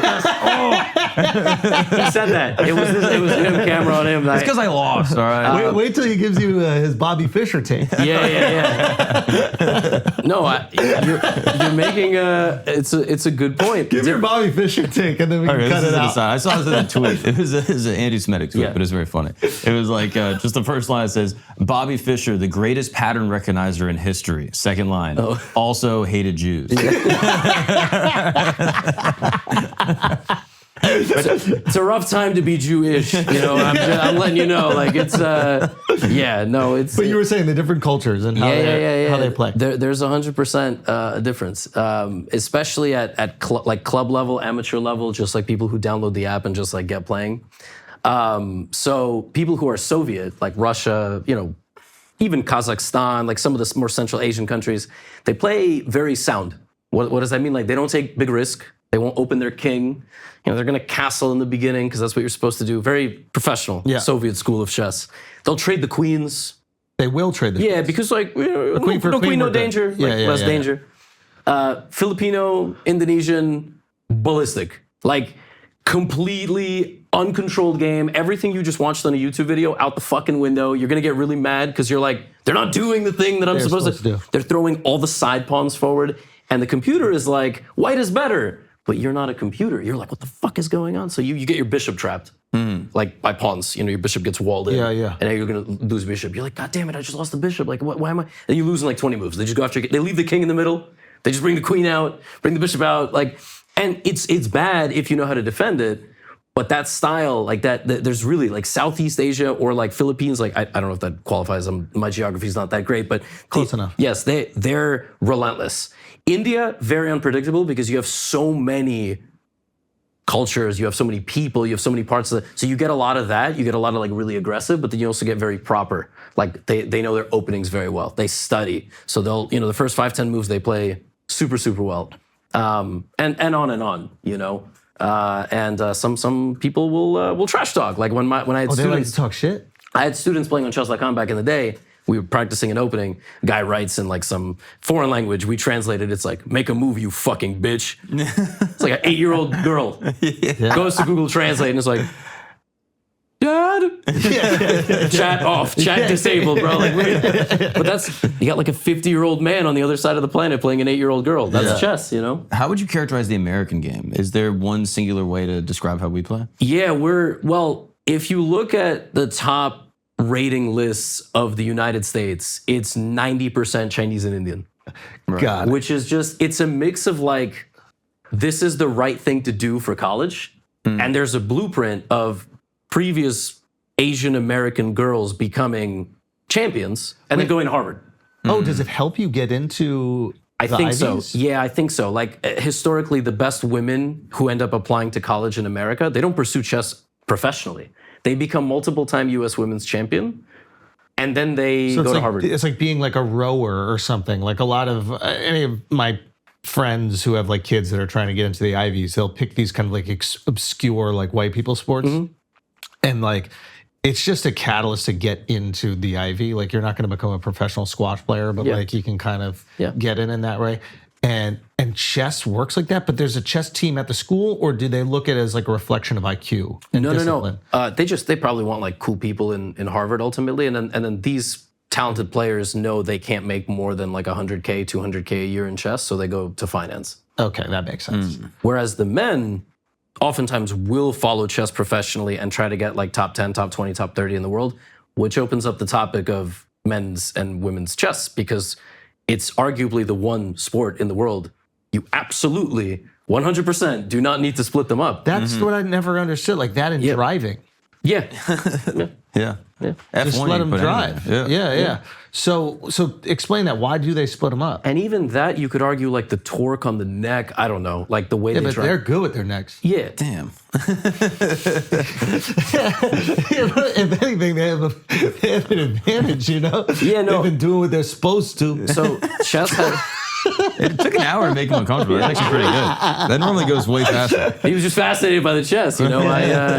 Chess world is not ready for Schulz jokes. Like we're sort of we're gonna get there. We're getting there. We're developing our thick skin. Yeah. No, I mean, in chess you have two things. Number one, you have all women's categories, so women play women. But why is that? Well, that's what number one. Number two, you have something even more weird: women's titles.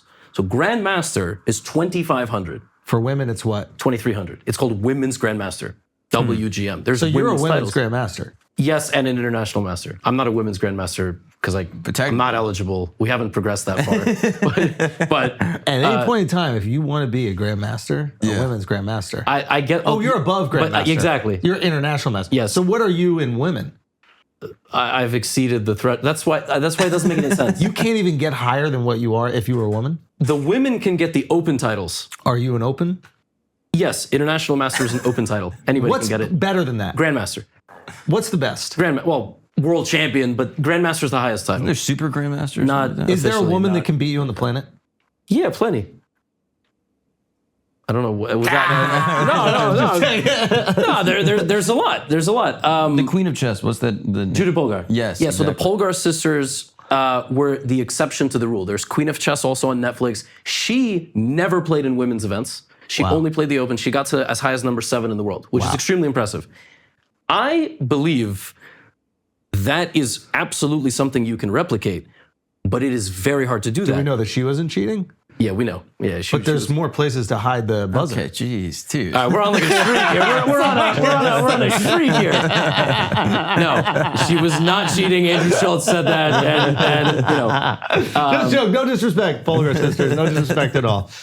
No, I think it starts really young, and you have a daughter. Yes. And you're gonna see this when I don't know how old she is, but you're gonna see this at 4 and 5 years old. Already, you have to decide like, do I put the girl in code? Do I put a dance? Like, where are the friends at? I've heard like at 3, if you want them to be like a supreme athlete in a specific discipline, you got to get them started. And it's hard in chess because it's STEM adjacent, and already a lot of girls that age are just they're not put there either through culture or socially, like their friends are not there, they're doing dance, they're doing more of the traditional girly stuff. So you don't think it's any IQ thing? No, I already from that age, it's like 20 to 1 boy to girl.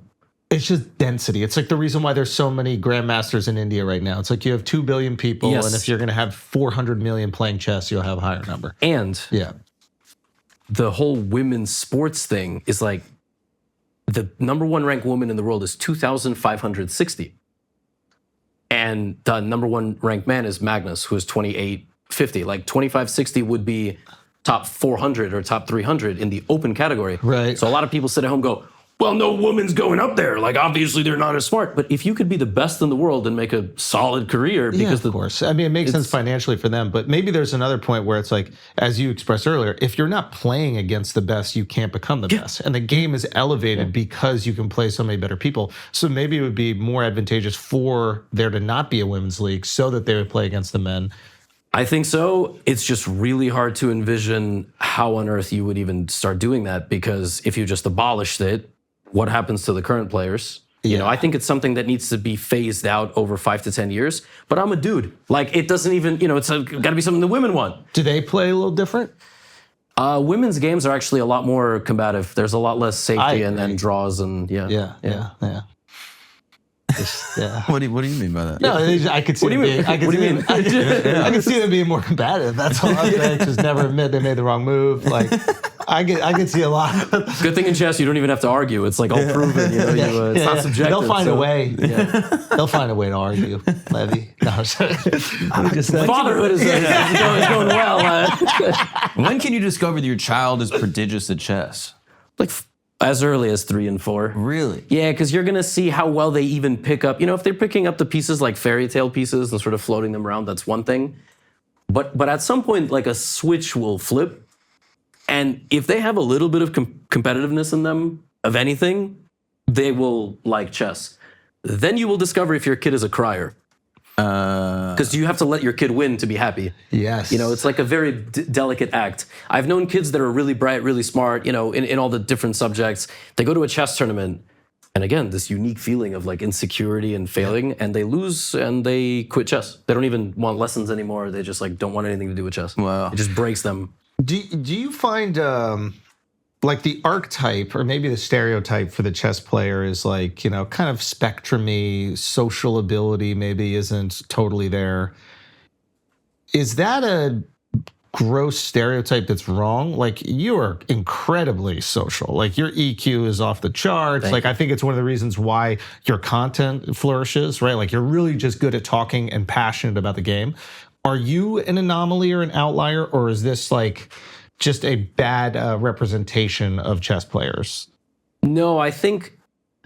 Okay, certainly I'm an anomaly in the sense of like being good enough at the game from an understanding perspective, and being probably is like a 1 on the 1 to 10 autism spectrum. Yeah. Seriously. Yeah. I think a lot of the strongest players in the world, particularly on the men's side, are somewhat on the got a little spectrum. bit. Yes, in very different ways. Then there's people who have like Asperger's, and there's a famous grandmaster from the Czech Republic whose name is David Navara. Extremely nice guy, very open with his struggles with autism and like how he sort of like lives his life now. I think he's 30 years old. He can speak like 12 languages, obviously. Oh yeah. He's master at like a bunch of different things. Very nice guy. But yeah, I think chess players, both at the top and amateur, people who are more on the spectrum are more drawn to the game. And even if you're not autistic per se, chess players are on average a little bit stranger, but I think it sort of falls into the category of like Magic the Gathering, more gamey type, things. And women, that's a fascinating question because we still kind of like don't know if there's as much autism or if it's very good at masked, right? Doesn't feel like it hits them that much. I don't know. Yeah. I mean, they got a few of them. Like, there's a few of them that got it, Maybe. But yeah, I guess it doesn't feel... Because Judith Polgar is by far the most normal top player I've like ever. Yeah, she's so nice. Hikaru seems like very sociable. Like, it doesn't seem super... Yes. Magnus got a little bit. Yeah, and even I think I've talked to him about this before, and I don't think he's ever gotten a test. He's definitely like, let's say when you compare to Hikaru, maybe a little bit more, but still very. He might just be Scandinavian. Yes, there's a version of that. Yeah, there's a version. Right, of like that. the meme of like, are you German or autistic? Yeah. And I have met plenty of Germans, and I mean, in many ways, I love it because they're just like, no, this is a very bad idea. No, you will not do this. Yeah. No. Are there other types of like abilities that might be seen in the modern world as like a disability, but actually is an advantage in chess? Like, are there any players that were blind, but because of that, they're able to like see the board in a different way? Or there's never been a blind or I'm not even sure deaf, like really, really successful player. It doesn't somehow increase anything from the sensory standpoint. But I mean, I have played some, unfortunately, really weird people in my time. And the thing is, that you're exposed to this as a kid. Like what's the I was playing a tournament in the New Yorker hotel, as a kid, and I'm just walking. My mom would drop me off. I would be like 11, 12 in New York by myself, normal. Hilarious. And then I'd be walking through the tournament, and I have a very famous, I remember the guy's name. I'm not going to say his full name, but, he was just standing, and I'm walking by. He's like, "Hey, nice to meet you. I just wiped my ass." Like it sounds like I'm just making this up. Like this actually happened, and I was like, well, I don't know what to do with this information. So like I'm gonna go. Yeah. We used to play at the Marshall Chess Club with this one guy who was a war veteran. Yeah. And that comes with its own set of complications. And he had a thing. He just decided at one point that everybody around him was gay and wanted to have sex with him. Oh, that's schizophrenia. And he would insult you at the board. You'd be 8 years old, and he would just be, and these people end up getting banned from the Marshall. We used to have a Russian guy that used to hiss when he would, blunder pieces, and he would just be like fucking Voldemort, summoning snakes on you, and you're a kid. You're like, what's going on, But you learn to kind of toughen up early, and you kind of learn to deal with the social outcasts. And do you think there's anything about the game that causes these eccentric sort of characteristics to come out? It's probably just all mental, right? I think it's something you can. A lot of people with ADHD benefit from chess as well because you can lock in on Supreme it. focus. Mm-hmm. Yeah, but I'm sure it must trigger some stuff. And if you have any self-hatred or demons and you're already very angry. And do you think chess contributed to Bobby Fischer's like later sort of psychological issues? It must have, right? Like if the guy worked at the U.S. Postal Office his whole life, who knows if that would have ended up being his life anyway. I think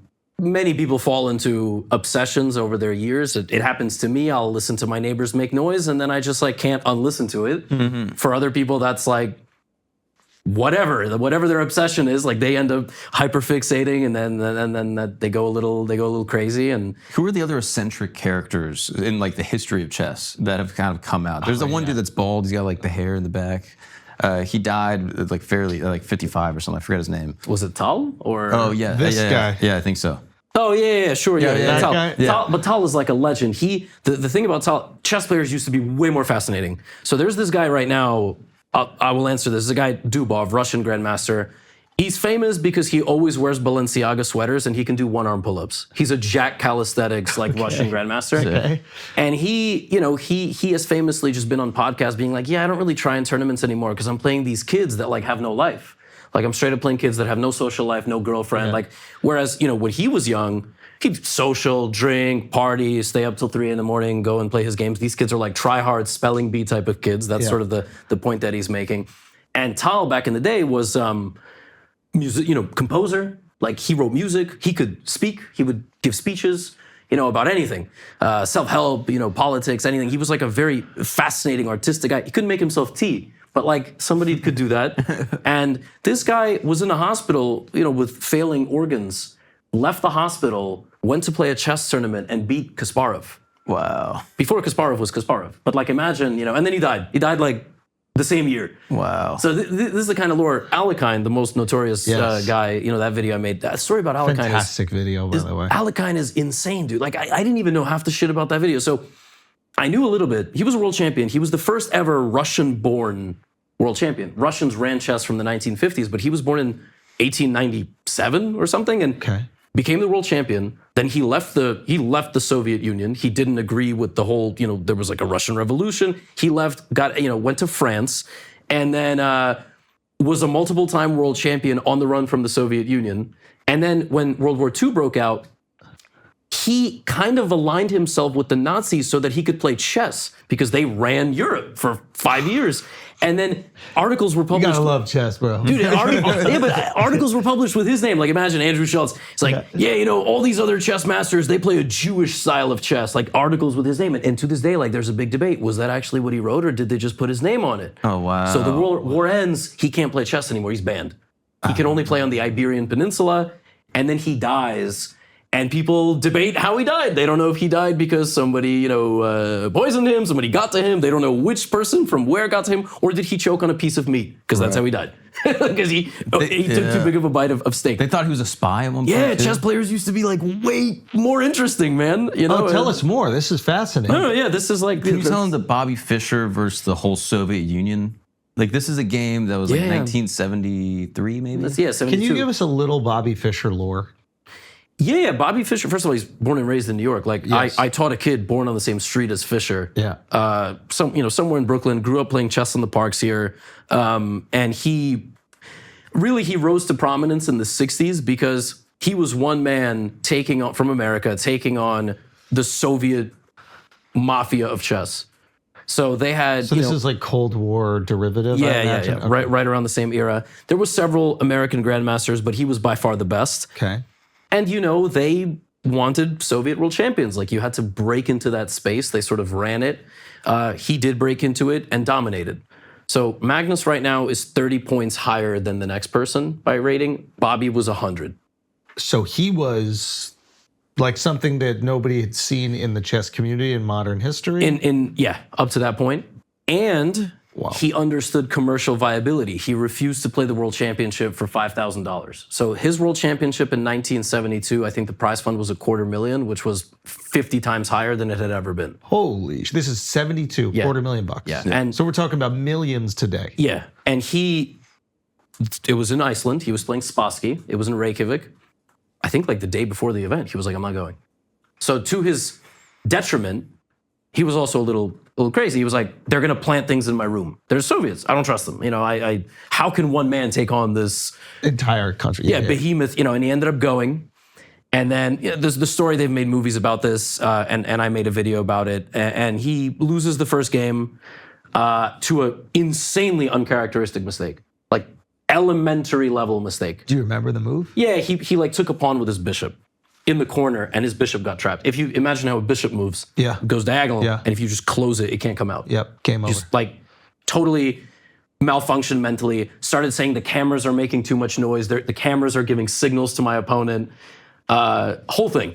Threatened to leave Iceland and not continue the match, returned, won the match, 1972. So he comes back, wins the next one.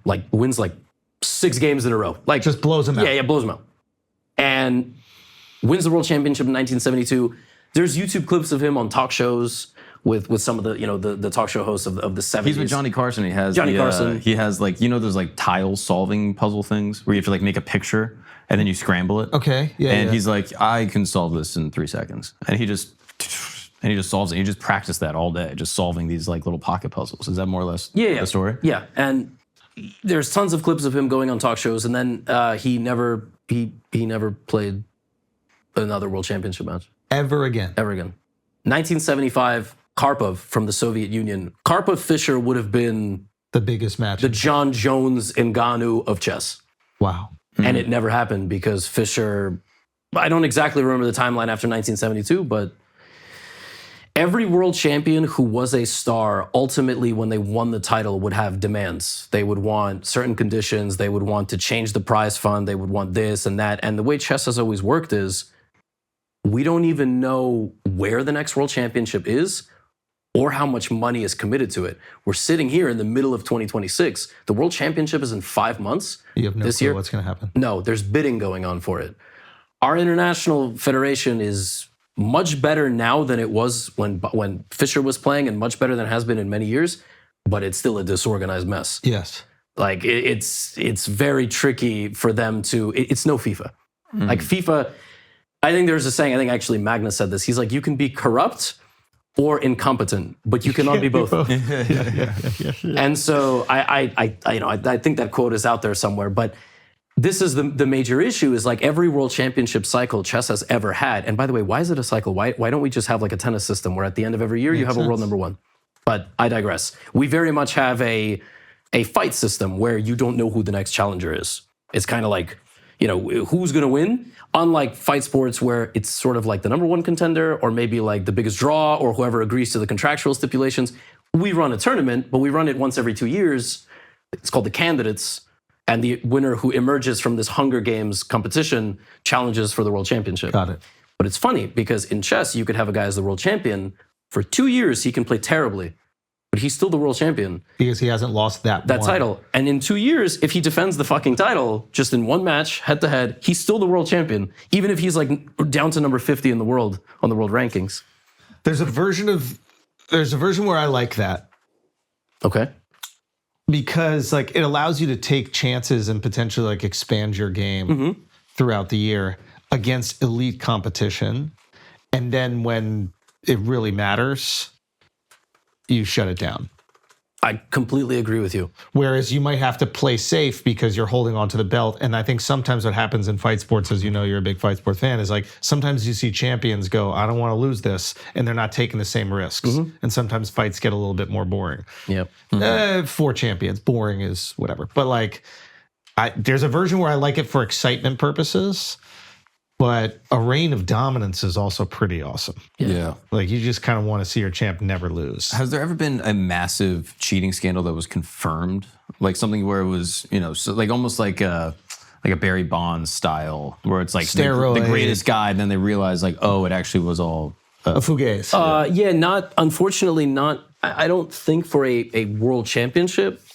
But there have been several. The most famous one historically is Mechanical Turk in like the 1800s. It's like a robot that plays chess, just a dude, just underneath. Which actually is impressive to me, dude. Trying to play chess underneath a board. Which just remembering the pieces. Which makes me think like the whole thing was kind of, but maybe he like saw the board. Maybe that's, and then he could kind of move pegs or something. Which is kind of the inverse now, right? Where like now you have like humans using machines to cheat, whereas back then you had humans being machines. And also it's a bit humiliating to cheat now solo. So there's been several, but like the solo act is, you literally go to the toilet and there's a phone.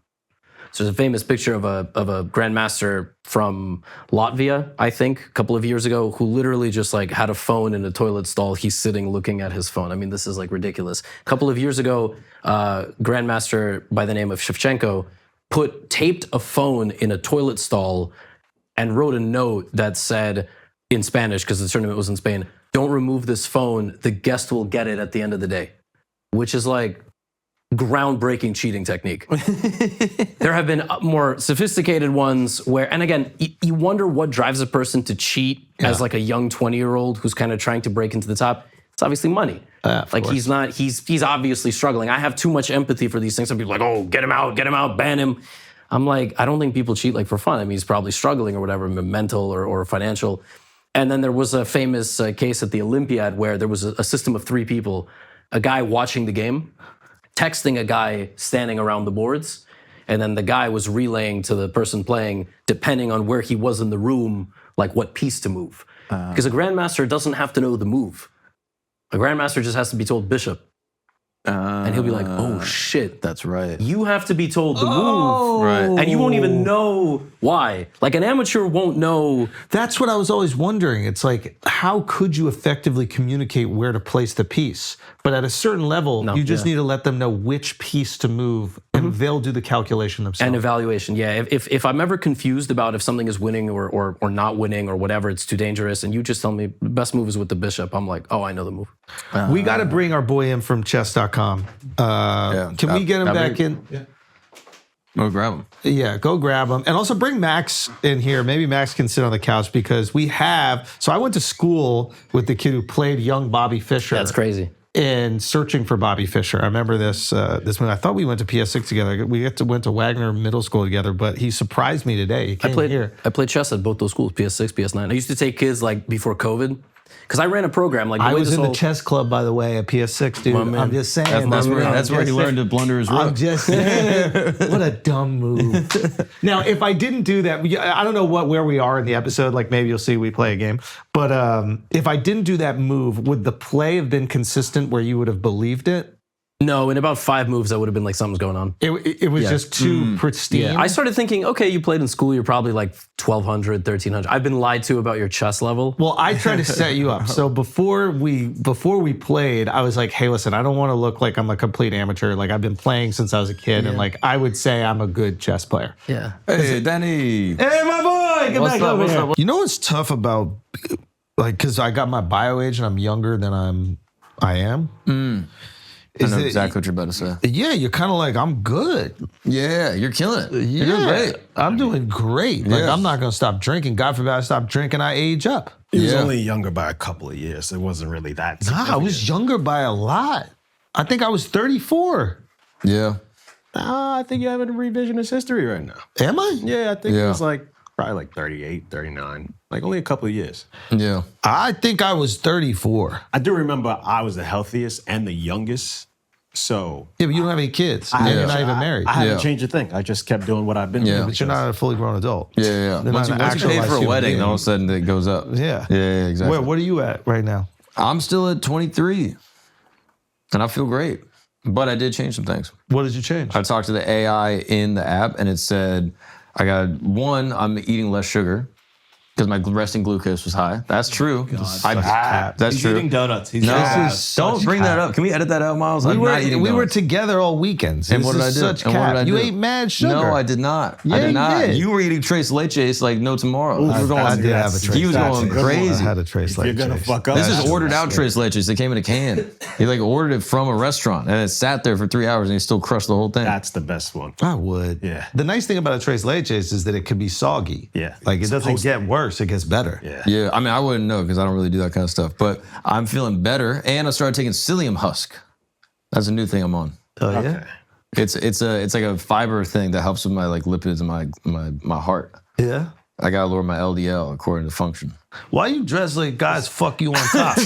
No, we're not doing that. That has nothing to do with my health. Can we keep this professional? Can we talk about our bio? Bro, I just realized I don't know why I hadn't picked up on this. I know. What do you got mean? fucking hoochie daddy shorts on. what are you talking like, about? This is, yeah. No, see, this is what happens. Y'all get jealous of my bio age. Because I look so young. I look like a fast-ass young man. in my new Nah, bio you're age. looking crazy, man. No, I feel good and I look better. That's what it is.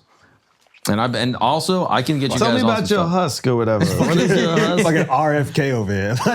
I just don't What is understand this this outfit. CoQ10. I'm also Right. taking that. I take magnesium to sleep. Okay. Taking vitamin B. And then are these impacting your life in a positive way? I sometimes get nauseous if I do it on an empty stomach. So that's one thing that I've been trying to deal with. But I feel better. I mean, it can't be good for you if you can't eat it without food in your system already, right? No, I mean, you got to get a little something in there. Not tres leches, but you do like a couple eggs in the morning, you know? Yeah, shout out eggs, man. But you haven't switched anything up? You're Eggs are the shit, man. eggs are fire. Eggs are so fire. Yeah. That probably is why I'm so young. Yeah. Because I'll do multiple eggs in the morning. Yep. High cholesterol. Eggs do? You believe in cholesterol? Not if you You boil have them. it. No, but I think have high that's cholesterol. genetic, I think. I You're don't even, fucking 25 with high cholesterol. No, you're actually right about high that. compared to what? Cholesterol, you need it for your brain. That's one of the predictors No, you're of right about Alzheimer's, it. Not dude. the LDL, the bad one. No, you're right It's about all- this. See, that's what I'm saying. One of my smartest friends said this. He's like, cholesterol's bullshit. Thank you. Say that to all the people who died of fucking heart attacks. You guys are Nah, fucking but that's not They from can't hear us, cholesterol. bro. They're dead. Oh, yeah, it's not it from is. cholesterol. No, it's not. Yes, high cholesterol builds the fucking plaques and then it... No. Take your health advice from Andrew Schulz. I'm 34. Yeah. How old are you? I was 20. Yeah, why are we going to take your advice, bro? You're 20 years old. I was like 24, 23. Yeah, he doesn't know anything. I was 23, yeah. You're 23. Yeah, why are we going to listen to you? You don't know shit. We are healthy, man. I know. Well, we I'm are. hungover as shit, but I'm healthy. It's a healthy pod, right? Yeah. Yeah. Look, we should drink more. If you want to check your health the way that we do, function is really just what gave me the confidence I was living a great life. Yeah, all right. Before. And, we got 160 plus lab tests a year, $365, $1 a day, basically. And you just go in one time and you get all the data. Exactly. You just go in one time. You're not doing 160 plus tests. They're going to do all those tests. Anyway, the point is, you don't have to guess about your health. If your girl is nagging you about what you're eating and drinking and how many nicotine pouches you do, you just let her know that you're 8 years younger than you're supposed to be. Yeah. Exactly. You know what I mean? What do you want me to be, 20? How young do you want me to be? Yeah, it's starting to get weird. Exactly. So what you're going to do is go to functionhealth.com/flagrant. Use the code flagrant25 for a $25 credit. All right? Blue Chew did it, bro. They did it. They upgraded. They got Blue Chew Gold. That boner's coming 15 minutes or less. I could tell you all the info about it. It doesn't really matter to you. What matters to you is that you're hard in 15 minutes or less. All the other stuff we're talking about like 30 minutes. A lot can happen in 30 minutes. A lot can happen. You don't even know if you're getting laid 30 minutes before you get laid. Right? So now you're taking this pill. You don't even know what's going to happen. 15 minutes before you get laid, you know 100% you're getting laid. So they did it. They knocked it out of the park. So that's what you're going to do all summer. You're very welcome. You buy 2 months of Blue Chew Gold, you get the third for free with the promo code FLAGRANT. That promo code is FLAGRANT. And you're also going to receive an additional 10% off free overnight shipping on your first order. Visit BlueChew.com for more details and important safety information. We thank Blue Chew for sponsoring the pod and the bedroom. Danny from chess.com, back in the building. We don't know where we are in the episode. I know that we had already helped me cheat and somehow we fucked it up together. Together. Yeah, together. the most epic F up of all time. No, but it was good. It was a good thing. So we were talking about the cheating scandals and how you've had to kind of deal with that at chess.com as it's exploded and people have you know, computers near them. And is it all algorithmically or is it like tattletaling? We have an algorithm, a data approach to what we do. Yeah. And we've been doing that and relying on that for a very long time. Yeah.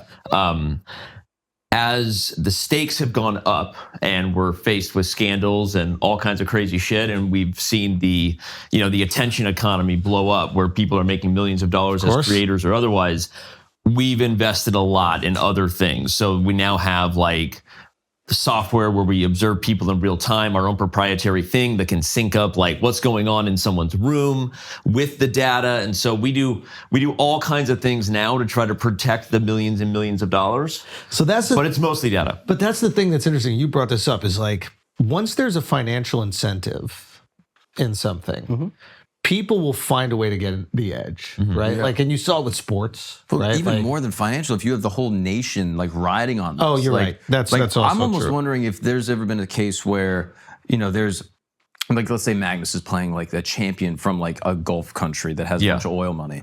Could they pay someone in Magnus's team to be like, hey, here's $200,000, here's $1 million.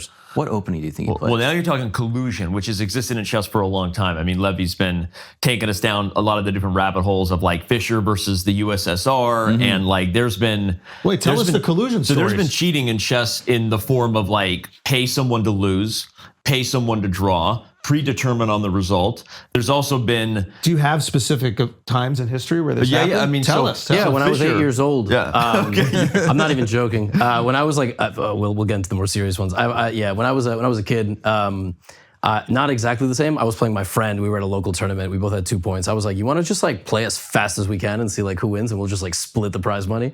And he was like, okay, because I was a very convincing like 8-year-old kid, and I ended up winning, and we like split it. And then he went home and told his mom. Wow. So his mom called my dad and was like, yo, your son's a fucking entrepreneur. Entrepreneur. Good friend. You split the money. So what's funny is like, we'll come back to that with the Soviet Union thing, because the truth is, you could argue there's like levels to the offense because those are just two kids messing around. One of them was an entrepreneur, future business leader. But the Fischer thing is because he was literally America versus the world. Every one of the top players at the time was a Russian or a state of the Soviet Union. And Fischer would be in this situation where if one of the Russians beat each other and they got ahead, if he even gets a single draw, now he's a half a point behind, everyone else starts losing to the guy who won so that Fischer can't catch him in the standing. So they would lose on purpose. They would lose on purpose to make sure that their boy won. And they were under pressure from the Soviets to do so. And so part of the thing is like, it became interesting that they had to start devising formats. Part of the reason for match play is that the best way to determine a one-on-one kind of mano-a-mano thing is to kind of eliminate the idea that somebody could throw a game. Because in chess, it's almost impossible to detect someone losing on purpose. We deal with engines now. Just because it's hard. They're so good at controlling it. It'd be like someone shaving points in basketball, but because there's like nobody else even involved in the team where like people would start to go, that was a weird way to handle that possession. Dude didn't swing the ball, didn't run the fucking offense, whatever. In chess, you can throw a game and no one can really say that you did it on purpose. It's very, very difficult to do. But by the way, we don't talk about this one a lot. Even Levy and I don't. We talk about everything. But we also have an algorithm that detects sandbagging. We have an algorithm that detects whether someone is playing below their DNA, not just above their DNA. So we've invested in this, but for a long time, it was just not a thing you could control. Yeah, that is an insulting update to get. I've had friends that where like they'll get a notice on chess.com like, hey, we detect that you're sandbagging. Yeah. They're like, dude, I just suck. Well, so there are reasons because we've started investing in like prize events and it's not just money anymore for my Magnus, it's money for streamers and creators. There's reasons to cheat of all kinds. And so so we've had to invest in that too. But back to the funny thing about the culture of chess though is that even though what those 2 8-year-old kids did was wrong, and Levy just confessed to cheating on Flagrant, the culture of the game has been starved for money. That the other way to look at that is two Soviet grandmasters who weren't at the top, weren't being treated like kings. They're starving. They have families to feed. They show up and it's like, dude, if you beat me, the other guy who's already half a point ahead of you is going to win. But if I beat you, like I'll make sure I'm at least tying that guy because I have his score. So we'll split the prize money for sure. And so a lot of it was like a broken sport, no commercial viability, guys who are starving. And so I sound like I'm a cheating apologist, but I really, you understand the mechanism. Yeah, I understand the mechanism. And I don't think it's totally fair to put everything in the same box when the truth is the game has been sort of out of whack for a very long time in terms of the amount of money coming in versus the amount of money being distributed to players across the world. So is it still as representative of patriotism today? It really is. Do you have these country rivalries that exist on the app? Or is it now there's just so many players and now there's other things that the countries are competing on? I think it's both. I think Levy touched on the fact that there's, people revere chess for whatever reason. Still, like billionaires still they just want to fuck with Magnus. They just want to hang out with him. That's what I was asking him about. Yeah. And so you had this weird culture of not just, I touched on the billionaire thing to get to the government thing, which is a lot of the money that is flowing in to the young Indian contingent and the young Uzbekistan. There's a number of top players who are young Uzbeks who are on the rise. A lot of that money is coming in from government funding because they want to be associated as the country with the most intellectually elite competitors on the planet. And so I think there is something to the national pride. And then on chess.com, I mean, you guys were joking about how you play someone with a flag and suddenly you find yourself like you hate everybody from, from whatever, right? Yeah. And like, so there is, I think, there's a lot that can happen. And we actually don't like that our platform sometimes, can be involved in geopolitical, whatever. But the truth is, like, I think people revere the idea of being good at chess because of the association they have of whatever, being smart or so I mean, beating a guy from Ukraine in the middle of a war, you feel bad. Yeah. You know what I mean? Yeah. It's like, man, I should just give them this one. I actually feel like but you can't. When I play the Ukrainians, I'm like, they're going to be tough. Like they're going to be resilient. I play, and I mean, don't you guys have something else to be doing right now? like make some drones or something. Well, sometimes there's downtime in war. Playing a 4-hour game of chess, like there's something happening. I mean, the best. So there was a grandmaster who played for many years for Lavia, but he's actually Ukrainian, Igor Kovalenko, and he straight up went to war. Like he's like 2,700, very good player, like perennial top 40 in the world. He straight up like went into the barracks. He like had a helmet on. He was with the gun. Like he was with the soldiers. It's nuts. I mean, over the last few years, there have been like reports of a famous chess coach or a famous chess player just straight up dying in Holy shit. the war. Yeah, it's crazy. It really is crazy. I was shocked China didn't have more of a chess kind of revolution because they held on to both. They still have the women's world champion, she's the best player in the world, and then they had Ding, who won the world championship against Nepo in 2023. And at some point, they had both the men's and women's gold medals as a team. So they swept. I was like, here comes the, they have China. Chinese chess, but like they're gonna dominate. Look at them. No, Is it because Go takes up some of the talent pool? I do think it is Go? partly because of that. Go is like the white and black tile, like territorial game. Oh, it's okay. This is a It's different another game like that's- board strategy game, but it's super popular in China. Yeah. Got it. Yeah. Similar to but chess? chess became a state-sponsored sport in China, not dissimilar from the Soviet Union when it was funding chess. And so China went from like zero chess culture to 2 decades of having, dozens of grandmasters in the top 50 in the world. Ding Liren became world champion. Ho Yifan has been the best women's player in the world since Judith Polgar. And she went to Oxford. And so what's interesting is China really invested. They established or achieved their goal to some degree, and it hasn't sustained in a way. Whereas India, it's like it's the birthplace of chess. Had nothing, but now it's like it's gonna be India's world, and the rest of the chess players are living in it for a very long time. Can a country have a competitive chess program if it's not state sponsored? It's a good question. I mean, I don't know. Does I think America sponsor it in any way? You mean No. what is so to work backwards? What do you want? 1 or 2 prodigies from a country, or you want like dominance? Like a dynasty. I wouldn't even say dominance and dynasty. I would just say like a significant population of elite players. So they don't have to be the 1 or 2, but like you would have a few hundred people that are competitive from that country. Yeah. It's definitely possible, but it's definitely limited to like United States. You'll get maximum 5 from all of South America. Africa, chess is really not that big at all there. And like the same goes for maybe the Caribbean. Australia, no. Like that part of the world, no. It's got to be like really Europe, what Central you're touching Asia. on, I think, goes back to what Levy was saying earlier, is that the chess world is broken financially because the amount of money flowing in is not representative of the commercial viability of the product. Meaning, You guys are making it all. we have a subscription business. We have a business that's built on people who want to get better. Right. So we actually invest heavily in chess as a media IP and build a content network ecosystem with creators and partnerships. And we invest in professionals because they all provide reasons for Mark to want to get better at chess. And then he's inspired by Magnus, and he watched a Levy video. He's like, fuck, I'm going premium on chess.com. So we invest in like essentially a loss leader for the idea that we believe chess, we do believe chess is good for people, better than most games. And that mission is fueled by the investment we make in the professionals, but it loses money. What I'm getting to is like, It's like having a store on Fifth Avenue. it's like having a store on Fifth Avenue, right? But the brand of chess, most people find their way to chess.com, even though there are a lot of other places. And so the reason you kind of need a government program, to your point, is that you have to be investing fake money. And fake money can either be philanthropic or it could be corrupt, but it's not representative of the commercial viability of the game. And so whether it comes from the old USSR or Gazprom or Kaspersky and Or the some Putin benevolent administration, billionaire or who's some just- benevolent billionaire, it's still not representative of the fact that not enough people are watching the game. The players are not investing in themselves enough. The biggest stars on the planet are not the best players in the game, which is great. But then the players resent the biggest stars on the planet. Of course. Because he's making more money than them, or the Botez sisters are making more money than them.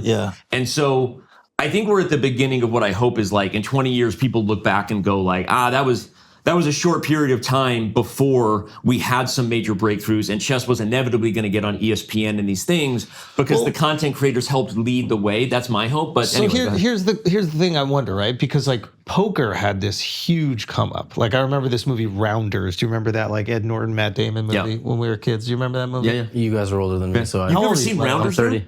30. Oh, you're young. You've never very seen young. Rounders? It was. It probably just missed you by like 5 years or Yeah. something like that. But like before Rounders, after Rounders come out, the poker tour and Hold'em just like absolutely explodes. And now it's not as popular as it was. But like there was a moment where it was just like all over ESPN, and you hear these like characters, Chris Moneymaker, and Doyle Brunson or whatever. And Who's a master. I don't want to cut you off. Yeah, I thought poker also blew up on TV when they started showing the cards. Well, so the way that they shot it was good, and then they kind of like golfified it, is what I would say, where it's like you don't need to follow every shot. You need to follow the important shots. Yes. So if like you have 200 people playing, and you're just focusing on that one hand where the river card comes out and the guy who's not supposed to win wins. Now it just seems like this explosive, exciting thing.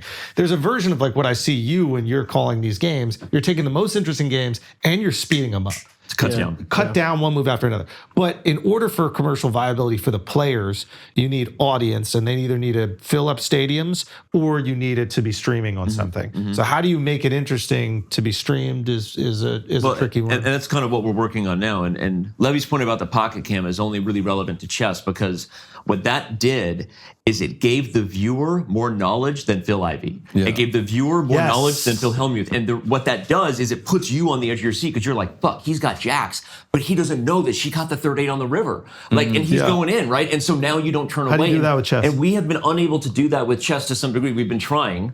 I've invested in it. I've called it like to the team. I'm like, we need to make chess with no sound, where you can look at it and like you're in a bar and you see who's winning and you have instant context like you can with a sports game. So we've tried to invest in how to graphically tell the story, how to bring that to life, how to do our pocket cam of chess, which is we've done this evaluation bar where at least you can look at a game and go, white's better, black's better, because I quickly get this context of who's winning. So we're working on that.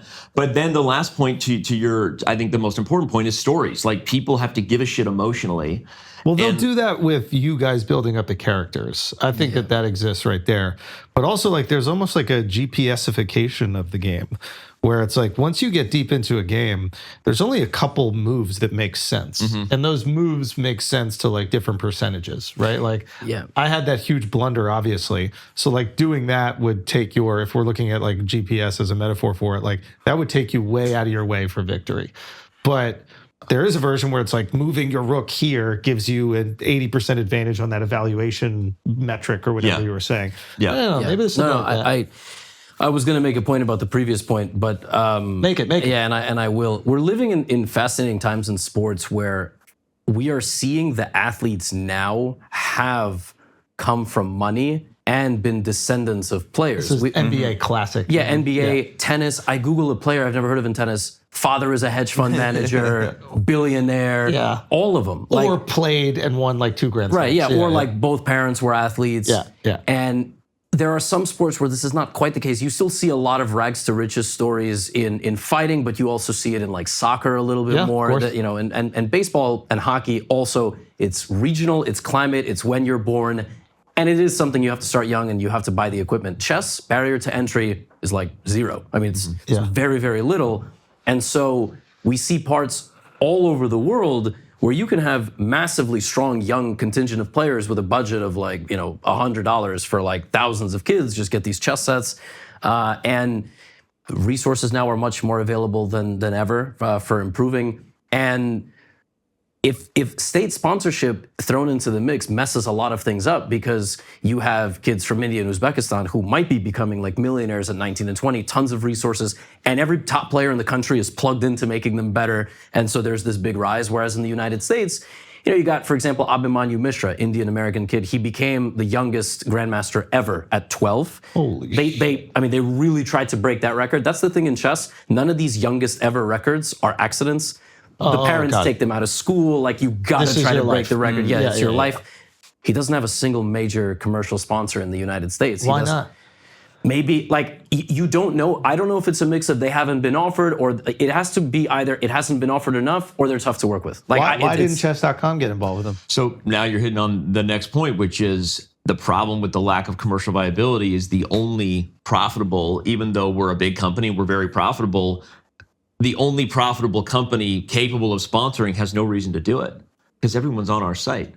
There's no reason. There's no marketing. It's kind of philanthropic at that point. And so we do have a few sponsorships. Some of them are more philanthropic. We invest in a lot of after-school programs. We do all kinds of work, and we have a Scholastic site, and we do the things that grow the game and give back. But on an individual sponsor level, I don't really need chess.com's logo on your shoulder. Right. Like, not in the same way, right? And so it's tricky. Like, I've always been telling the players, and Levy's heard me give this speech many times, so forgive me, Levy, but I'm like, guys, like, I don't want to see chess.com on your arm. I want to see fucking Delta and American competing and Amex and Visa competing over here. Let me be your partner. If you can invest in yourself 5 fucking seconds, I will go a mile towards you, meaning give a little bit of effort on social media and we will invest in your team. We have the staff. We know how to do this stuff. We have helped build and support creators. Like, this is our game. And it's very frustrating because, I mean, I'll just give you even more. We're debuting a film at Tribeca this week, which is a show called Grandmasters, which is our drive to survive for chess. Nice. We've been filming this documentary for 2 years.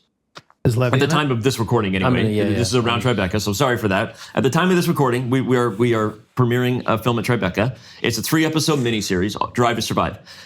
It was so difficult to get very few of the players to cooperate with this, even though they just don't understand that Drive to Survive didn't add crooked numbers to F1. It added zeros onto the industry in value, right?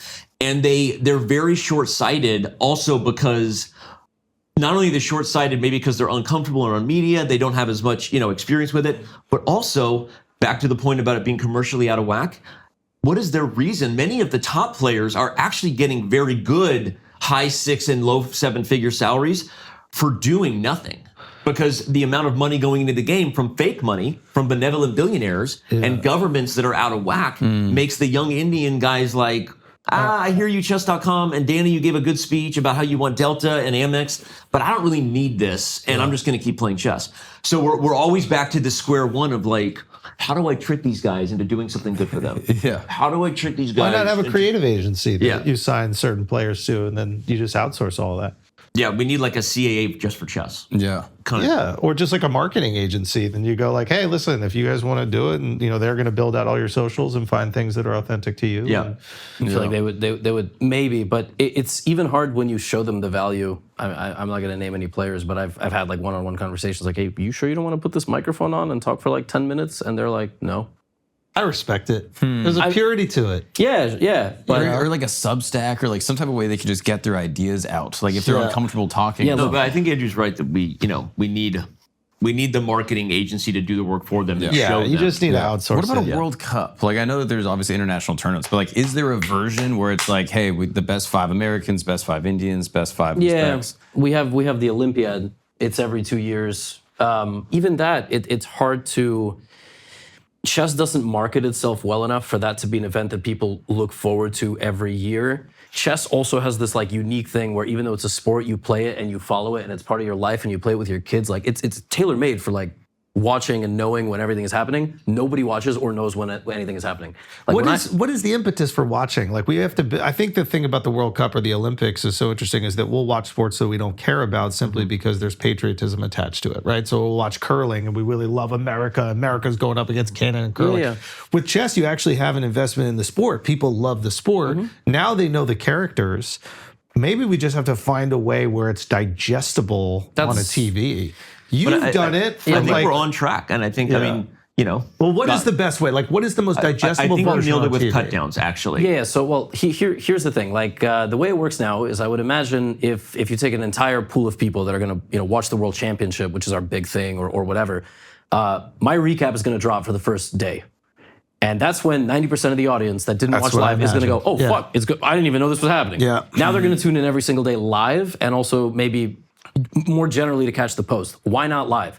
I just found out French Open was going on some week or two ago. It's on the TV every morning after I, watch like, whatever, First Take or like some sports highlights or anything. It's just there. I mean, I'm going to tune in and I'm watch it on mute. That's the thing. I'm going to watch it on mute on the smart TV in the middle of the room. I'll be like, oh, Auger Aliassime is like playing, Sinner is playing, Djokovic is playing. Oh, I see the score. I can watch. Chess is like, I don't know what the hell is going on? Because with it off, no one's explaining anything. The board is this big. The player is this big. You got a room for the commentators. And then, like, how long is this going to take? Is this going to take 2 hours, 3 hours? What's the clock situation? They get more time? Like, but what is the most interesting part of the game? like obviously it's not watching the guys' heads thinking. That's not fun to watch. Yeah. What I found was the most interesting part is like when you were doing these breakdowns, it's Alekhine versus Babalu or something. Yeah. What was the guy's name? Boголюбов. Yeah. But it was specifically you doing this thing about like him sacrificing his queen. And the way that you were speaking about it is he would get the pawn to the other side, he would get queen again, he'd sacrifice it again. Yeah. And every time he'd like slowly bully him into this position. And to me, it felt like watching a crazy hand of Hold'em. Yeah. But the benefit is that he already has the story. Exactly. Yeah. And he's doing it having known the game. Yes. Because to Exactly. your point, poker really started to break through with the pocket cam and then back to the cut-down theory. They reverse engineered the hands to focus on because they know who won. And they're telling a story of who makes it to the final table. We are preparing to do this. It's what we're trying to do with this Drive to Survive thing, the thing that we're premiering. So we are, I believe, on the precipice of finally figuring this out. And so in some ways, because I couldn't get the players to cooperate or we couldn't coordinate on what the best live broadcast was, I was like, I have this bickering, dysfunctional family. Let me just bring the cameras in and make it a reality TV show. Right. Because instead of trying to fix the problem, so a lot of this show is super dramatic. It's like behind the scenes. It's raw and it's arguments about this problem. Yeah. And because it was like, well, if you can't fix them, join them, right? Join the dysfunction. So, but I think the cut down, and then I'll bring this up only because I know earlier you were saying you hated the clock. The second most exciting thing about live chess is when people are under time pressure. Yeah. Because when someone's making moves and you see, so Levy does a great job at the cut downs. You know the story, you find the highlights, you focus on the sacrifice, you tell a great tale. In live chess, honestly, the two most exciting elements are the two things off the board, which is when someone is low on time and they're freaking out, and now the eval bar. So it's equal. Magnus makes a move because he was about to lose on time, makes a move, and the eval bar drops. Like, oh shit, he blundered. Is Gukesh going to see it? Is he going to lose? Yeah. Gukesh moves because he's only got 2 seconds. Eval bar goes up. Like, fuck, he missed it. Like, that drama has really changed live chess and has helped us a lot. So I think when people start seeing that on TV, I'm hopeful, that is going to be like people like, man, this is more exciting than we thought, along with hopefully some of the cut down approach that. What's the quickest game you can play? The quickest in theory is you can play like 30 seconds per player, but that's online, 1 minute per player. How fast does that game go? It's very fast. A minute total. It's crazy. Yeah, it's crazy. My favorite is Bullet on the computer. You just boot up a game in like a minute, and I've gotten to 3100 on chess.com in that, and like 3000 in speed chess. 4 hours of a game, I can't do it anymore. What is 1 minute? 1 minute per player. 1 minute per player. So you have 1 minute for all the total moves you're going to make in the entire game. Yeah. So you are predicting what that person is going to do. If they don't do the thing that you predict they're going to do, you still have to make. You have to adapt like immediate. Is there a way, like, forgive me for I haven't seen all like the major broadcasts, but is there a way to get an over the table and then like AI or just a visual representation of all the possible moves? Like, that's what I was thinking with the GPS. I like that. I like a chess that. up board. So I don't know if you've funny seen thing that. we did, we were probably early this, like 5 years ago at our Pro Chess League Championship we held in San Francisco. Eye tracking technology was like breaking through. And we hooked up the players with an eye tracker so that you could get like a heat map of where they're focused. You could see what they're trying to calculate. And we leaned into it as best we could. But the truth is the tech was kind of clunky at the time. And nothing feels weirder than like leaning into a storyline where you find out, oh shit, the tracker was broken. And then like, if now you're like, fuck, I'm not going to lean on this tail. But I do think the combination of like AI, like heart rate, dude's nervous, eye tracking. There are ways that I think the future is probably bright. Because what are we trying to do? We're trying to bring what's in a dude's head out. Yeah. And that's many ways why chess was built for people like Levy in the digital age. Because one of the things about the online presentation of the game is now Levy can say the thing he could never say in front of a person because it would be distracting them or rude. So he's just like talking shit. He's having fun. He's singing a song. He's making jokes. And so chess in some ways was kind of born for the streaming revolution because of all the things about it that you want to know that you haven't been able to know. These guys can now open up and talk. So anyway. Yeah, I just think it's an interesting, like if I'm watching it live and assuming there's a clock and so we're condensed on time. If it's like, okay, here's the possible options he could play, knowing the way he plays, and then all of a sudden you see all the lights light up and you see the board light up and you say, if his queen can go here, here, here, and then showing the optimal moves that the queen can make versus the suboptimal. And then having the commentator talk through through all the possible moves. Oh, I think he will just go pawn. Then it's like football. It's Right, it's you like that see line of scrimmage right Tony there. Romo's there. It's like, okay, it's 3rd and 3. You know, they got probably going to run the ball. They're probably going to run this sweep play, and then you see them do it, and everybody goes, "Holy shit, Tony Romo is fucking." No, you're amazing. right. Though half the content is them debating what they're going to do, not what they actually do. It's them like trying to think. And that's interesting for the casual like me. Like that's what I liked about how you were explaining that moment. Like I needed you to present to me why it was so interesting because I don't know. I need you to scream the rook every time. That's what I did. even if I'm moving the rook, just scream the rook. How do you put this into 30 seconds? This I'm not sure. I might be able to figure it out. Here, when you make it so Actually, when you're doing good, did you get it? Here, just figure it. Dan, you got it. When you do a 30-second game, are you getting to the end of the game? Are you getting to a checkmate, or is it often you just run out of time? Online, both. You can make enough moves theoretically because when you pre-move online, you set a move to play automatically. Like, could you just whoop my ass real quick when we both do 30 seconds, but I'll actually try to win? Okay. Yeah. And try to just get your pieces out as fast as you can. All right, ready? Yeah, you gotta hold on. I'm gonna ready, pause. set Ready? it. And I just go? Yeah, you gotta make a move first, and then press the clock. Oh, Jesus. I didn't even lose a second. Okay. Levy matches. Schulz pulls his bishop out. Love the commentary. Now Levy pulls out his knight. This is interesting.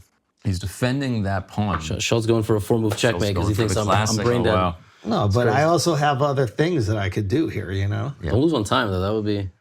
Then I could be like, I beat Andrew Schulz in 7 seconds. what a YouTube video title. You know what I'm saying? Okay. All right. Levy opens the center. He's got tricks. Pawn putting pressure there right in the center. This is interesting positioning from Oh, Schulz. man, he's good. Man, he's good when I'm not playing with anybody that's helpful. Man, he's good, he's good, he's good. See, a lot of people think it has to do with how smart you are. Nah, that doesn't. A lot of good chess players are morons. That's true. Okay. Is that right? I had to, right? Yeah, you had to, That was actually that was really good. You got 50 seconds though. 50 seconds. Oh, shit. Okay. Ba-da-ba-ba-ba-ba. I would just start getting some pieces moving. Yeah, I got to start getting some pieces moving, right? Another fun thing would be me and Danny playing 30-second chess against each other. That would be. That will show you like that. That would be The pace. Oh, maybe we have to do that. We can. Immediately after this. Because you're gonna just think and end up losing on time. That's what. sorry. Yeah. I don't know why I did that. What a fucking dumb move that was. No, you're still good. Okay. Jesus. Oh, Yeah, that's tough. You're in check right there. 91. I'm in check. Yeah, check. Yeah. You only have one legal move. He forked your rook. I have one legal To move. the right. I can't go here. Oh, yeah. Yeah. Check. Yeah, you have one. Legal move. Oh, that's actually stopping what I wanted to do, which is annoying. And I can't castle. No. Yeah, there you go. Yeah. Okay. But you're gonna end up losing on time, yeah. But it's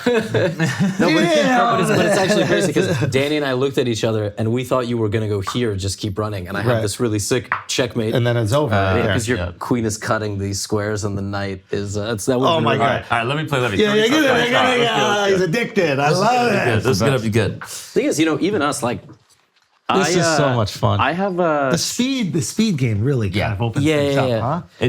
And that's because you're not wrong that like the best chess is not speed chess. It's not because I want you to. You want to play 1 minute or 30 ponder. second? I feel like 1 minute. 1 minute. Depending Do on a what minute. do a minute. Okay, yeah, cool. yeah, yeah. Okay, that's at least it's not just going to be Yeah. physical speed chess Physical is really speed because chess. you're going to end up just like smashing into like each other's hands and knocking over pieces, and you really shouldn't knock over pieces in a tournament and then press the clock. It's like bad etiquette. It's rude. But if you're playing online, the speed is like unbelievable. Is there such a thing as a disrespectful move? Like Yeah, it's legal, but but what you've done is yeah, when is I get tilted, disrespectful. when I get tilted online, I play this. I play the diamond opening. I go boop boop boop boop. Bring it right back. Yeah, 4 turns. Why? Because I want to beat somebody 4 moves down. Like basically, my Wow. opponent's gonna get like 4 optimal moves, and I have this, and I'm still gonna win. Because And is that the best setup? Do Yeah. you want something like that? Yeah, That's a great if opening. you can. Controlling the center is the best. Okay, let's. it's not. I don't want to give that to Danny. All right, this is gonna be I feel like Danny beats me in most exhibition. Like, bullet game we haven't played in a while though. This is And white's move opens up in the middle. little Kiro Khan. Here. This is unbelievable. Yeah, but this is Levy's. This is Levy's Protects his favorite knight. stuff. And he captures a knight there. God. It's almost too fast. Okay, I don't remember what I'm supposed to Okay. do. Goes 10 oh seconds shit. Levy's lost the line. What do we got? Here we go. Okay. No, this is gonna be just a big old psycho out, chess game where we're captures leaning the over the queen. board. Oh my goodness. Looking to trade rooks, it seems like. Yeah. Levy doesn't go for it. Levy wants more. Yep, there we go. Fucking flying all over the board here. I'm gonna come back. Oh, Danny's starting the old man. Starting to unwind. This is the Russian technique no. endgame. Here we go. Oh my. Can I just trade you and win the king upon ending? We're gonna find out.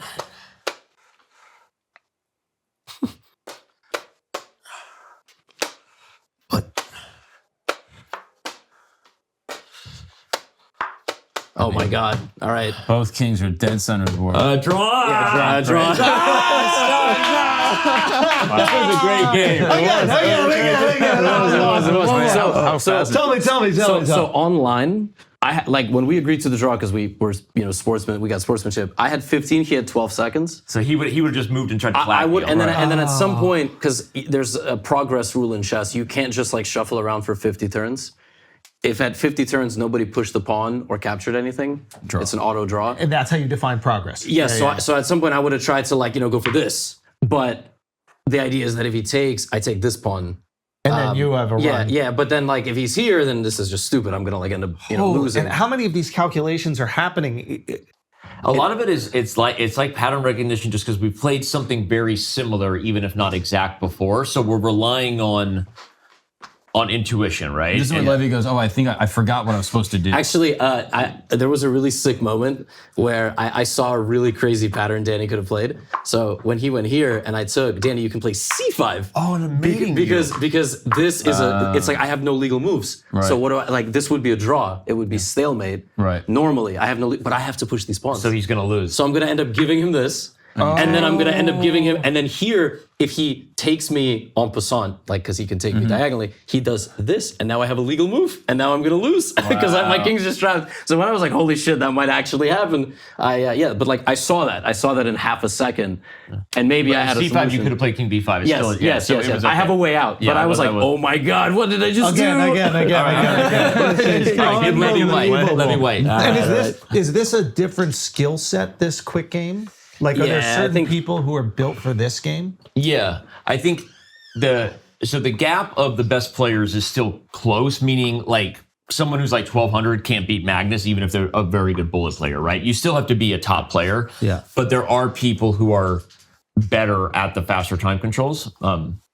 And a lot of them like they either play it more or they're just better on their feet. Magnus likes to say that the faster time controls challenge more of the sporting elements, which is like your nerves, like your how you deal with being surprised, right? Emotions and things. So I think that the longer the time control, obviously, the higher quality of the moves. Some people say the lower the time control, especially if the chess is still good, like more of the sporting elements come out. Interesting. Yeah. Okay. I also would have played the game much better on my phone.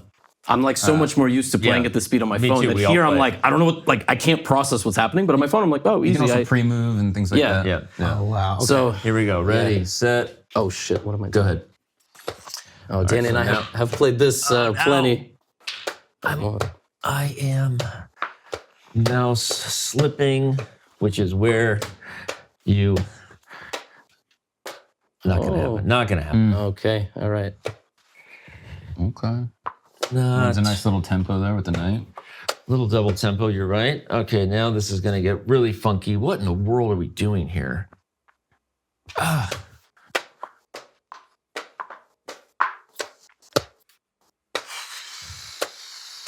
Oh my god, Danny, how are you not just like lost? I don't know. Immediately. Like, what is this? I should have already lost this game, but I'm barely holding on. No, you're surviving. Let's go here. What? Look at this position. There is no fucking chance. Protects the knight. Wow. Oh my goodness. Oh, wow. I blundered.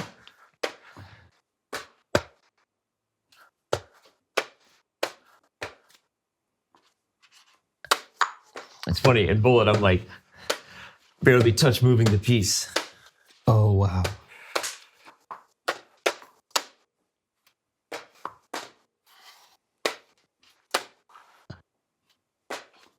Oh my God, Danny, what is this? Falling apart. Wow. Oh, ah! Queen. Wow.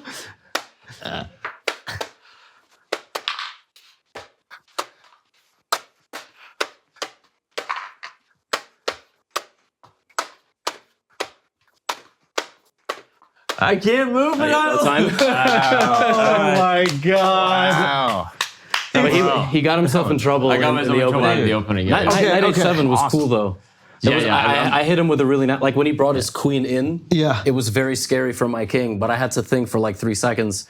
If I take this pawn, our queens see each other, and then my rook guards my queen, and then my knight can take Yeah. with check, and then like, so I had to think for, and then This is almost too fast. Oh, yeah. For mainstream. Yeah. For the and again, I'm your most casual consumer. So like think of Yeah. me as like the casual chess consumer. I'm blown away watching it, but I still need that.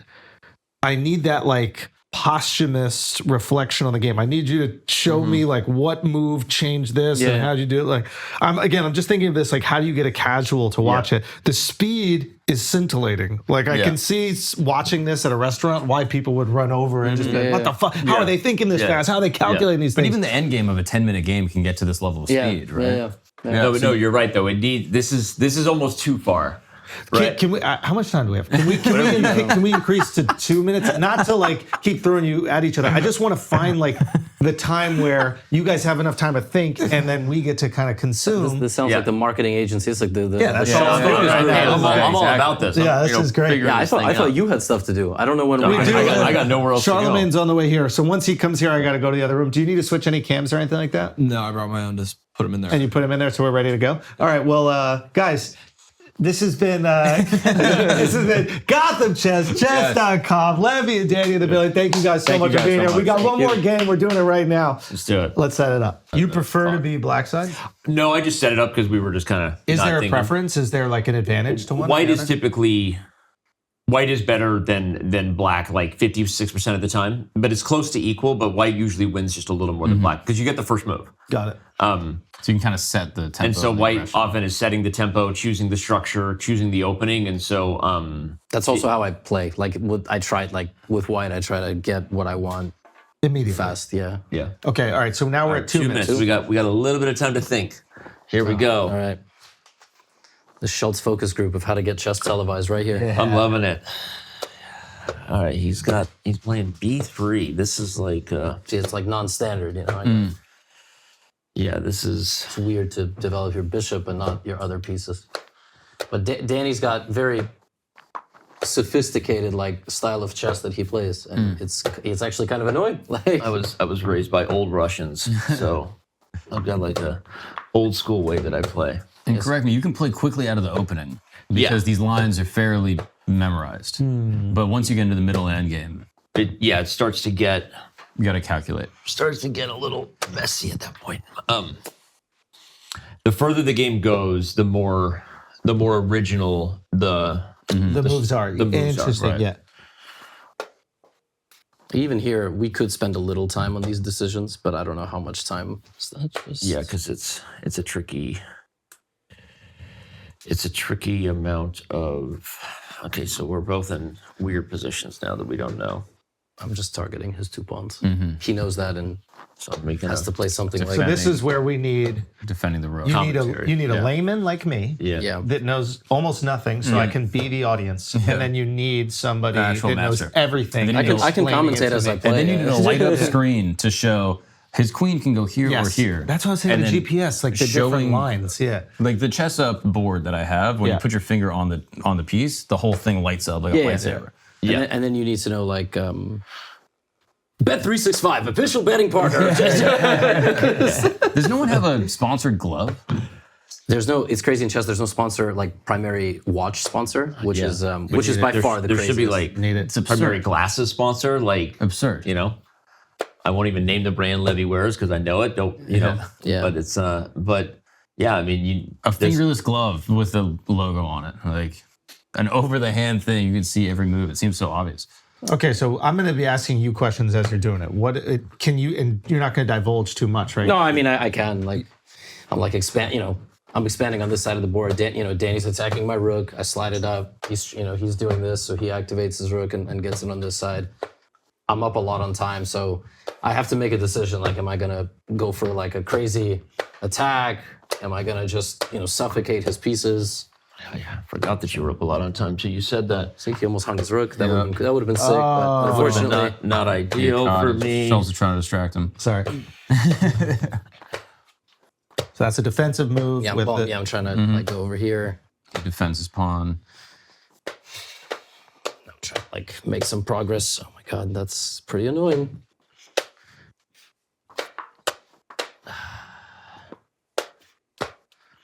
Oh. What is happening? My knight is wandering Puts him in check. Takes the in the pawn. desert. It's not good. Yeah, his knight is way back here. It's just over. Completely undefended. He's just busted. Yeah. I'm gonna queen. Yeah. Wow. It's hard to like. you can't do I both. can't You can't do commentate, both. and it's like- And I resigned because I'm losing my rook to the new queen. Yeah. And I'm just down a rook. But basically, the way I would have commentated is that like I'm up a pawn, so that's like better. So I have to convert that now. Plus, the whole time Danny was down about 10 seconds, which is huge. Huge. So now the game is, and when you're live commentating with the headphones and the lights, like, I try to be like very basic of what's going on. The hardest challenge, I commentated chess boxing. Ludwig, the YouTuber, Yeah. he did chess boxing like 4 years ago, and the board broke. So the 2D board broke. So I had to commentate a 3D view to a live arena of what's going on. And I would try to be like, hey, everybody, like, you see this pawn? Like, that pawn's, is blocking a couple of things. Oh, like, he moved the pawn. Like, now black can do this. And people are just, you don't fully get it, but you get just enough that, But like, your this- intensity also translates. yeah, that's the most important. You need emotion. You need to understand, like, oh, he only has 10 seconds to react. But you also need a layman. Yeah, you do. You need someone to explain it to. Like, you're good at naturally understanding that, like, communicate to someone who doesn't know. But, like, yeah, it's like you need somebody like me who's almost unaware so that the casual can come in and have it be explained.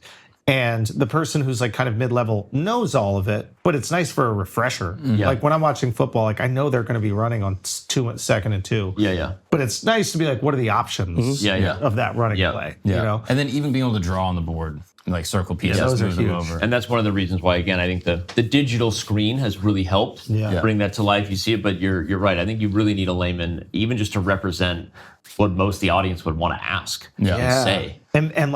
And be excited about it. Like there is kind of an interesting thing where you could get different people to kind of step into that position. They have to be aware enough of how the pieces move. Like they probably need to know more than I know, but they need to know little enough about strategy where you get to explain to them and you're not explaining it to someone who knows this shit already. Yeah. Because that becomes kind of redundant. Like you explaining to Danny these things, it's like, we all know this kind of stuff.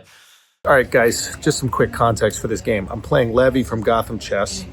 He is blindfolded, and I'm absolutely doing this all by myself. I'm not getting any help from Danny, the guy who owns chess.com, and who's also an absolutely phenomenal chess player. Again, he is not helping me at all. I do not have an earpiece in where he is, telling me the moves. This is just me. I don't believe him. Okay, all right. Intros. Let's get on. There we go. There we go. That's extra. Okay. What's up, everybody? Welcome to Flagrant. And right now, we are sitting here with a blindfolded, kidnapped Levy from GothamChess. And he has challenged me to a game of chess. Now, he is not the first professional athlete that has challenged me to, something, assuming that I wouldn't be able to deliver on an absolutely immense task. And the last person that did it lost in historic fashion. I just want to point that out. Thank you for calling me an athlete, by the way. This is a sport, dude. It is, but if you saw my stomach, you would not think it is a sport. I'm the embodiment of I can't do, so I teach. Fair. Well, for my victory, you're going to be one of the greatest athletes that's ever played chess. Thank you. Okay, so let's make this happen. I guess I'm white, so I will start. We got to shake hands. Oh, yes. Thank you so much. I appreciate it. Okay. Now we have to unpause his clock, so we have to hit the middle button, and we have to make sure his time starts running. All right, I will unpause the clock. Okay, and so you're now gone. my turn. Yep. White to move. He's All right. scared. Okay, Andrew. Big please. move. Pawn to e4. Big move. Was Have big. you seen this opening before? Yeah, so far so good. Okay. I'm gonna go d5. Scandinavian. Oh, right, man, he's pulling the D5. Scandinavian. To h5, your queen's going to come all the way up to h5. Okay. All right, Schultz. I think we got him. Yeah, Schultz is thinking about this one. Okay, queen to h5. Yeah, he's trying to win in 4 moves. That's crazy. Pawn takes pawn. Pawn takes pawn. Okay, Yeah, pawn takes pawn. Black pawn to E4. e4. Did you press the clock? I'm okay. That's Flagrant that's insiders That's cheating. That's cheating. White bishop to c4, the white bishop on f1 up to c4.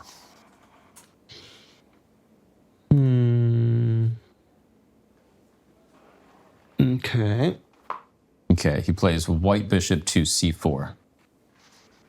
Clock? Damn. My sensory is How do you know? This was a good valiant effort. I like it.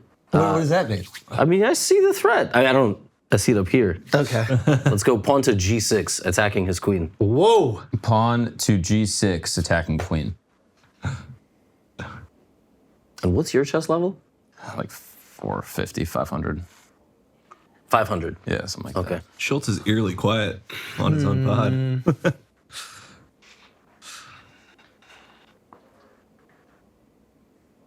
Yeah. Schultz plays queen to e2.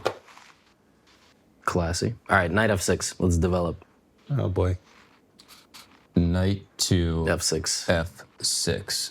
Okay, now you're going to bring your knight out to c3. You're making the right Knight moves, on right? b1. Mark's He's sweating at the most. 500. I'm a little bit. Okay. Let's go. Schultz plays knight to c3. It's a good move. Queen d4, like right next to his bishop. Queen to d4. Yeah, right next. Yeah, dark square. Yep. Oh wow.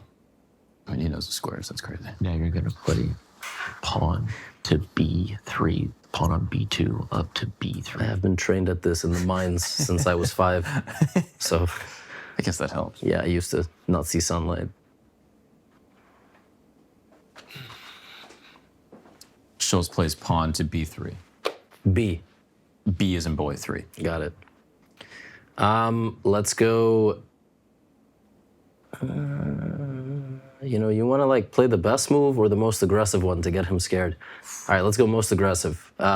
Bishop g4.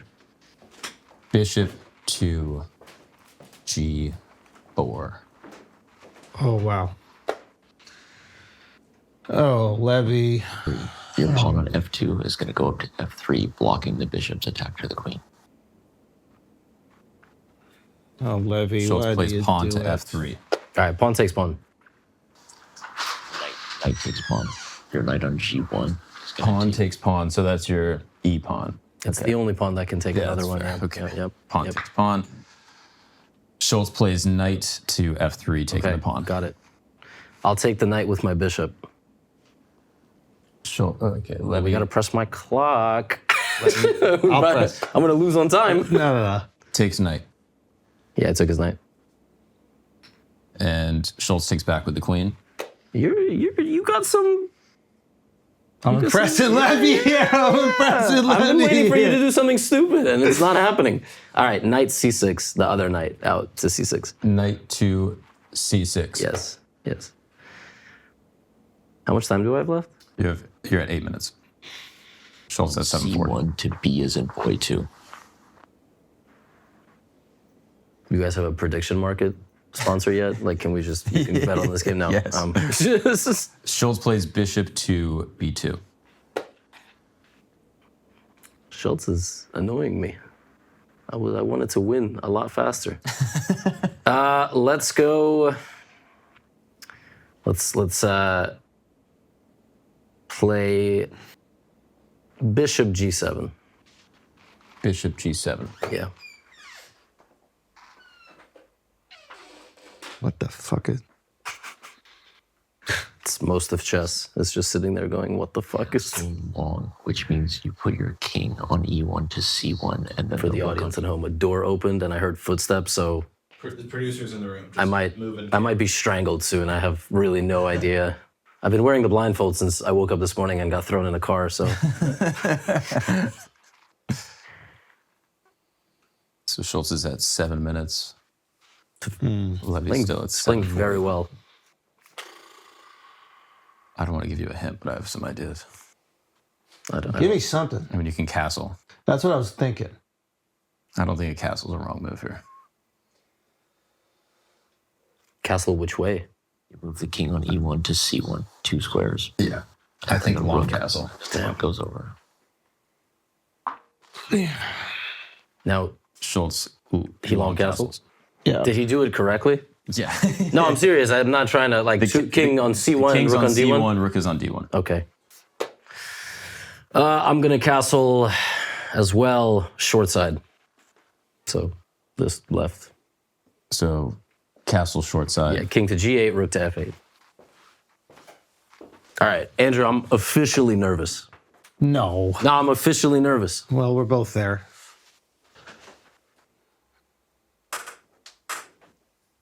Okay, Levy castled short side. So now you're going to play my clock is the pressed, right? knight on c3 Like up to his time's d5. right. The knight on c3 is going to go to d as in dog 5, which is a discovered attack on the queen. The Donut bishop roll. on That was b2 crazy. attacks the queen after you do that.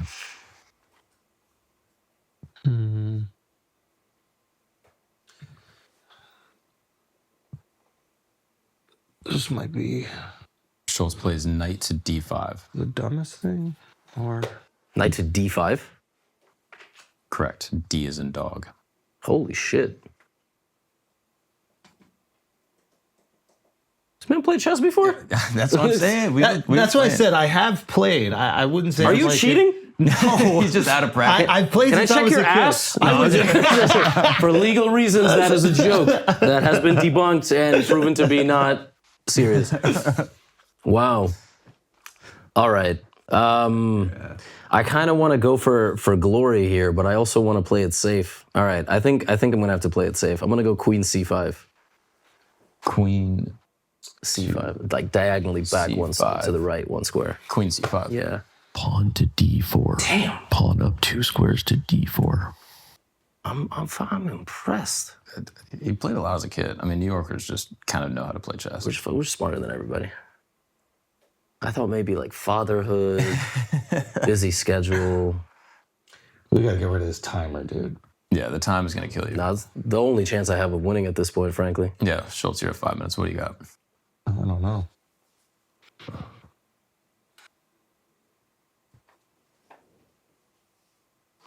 Yeah, pawn to d4. Pawn to d is in I did one dog of 4. these yesterday, and I won in like 7 moves. This is...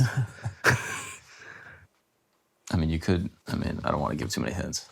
No more hints. No, fuck him. What are you, crazy? I need hints. But that queen needs a little pressure, I think. Yeah, take his hint. That wasn't a good hint. Take it.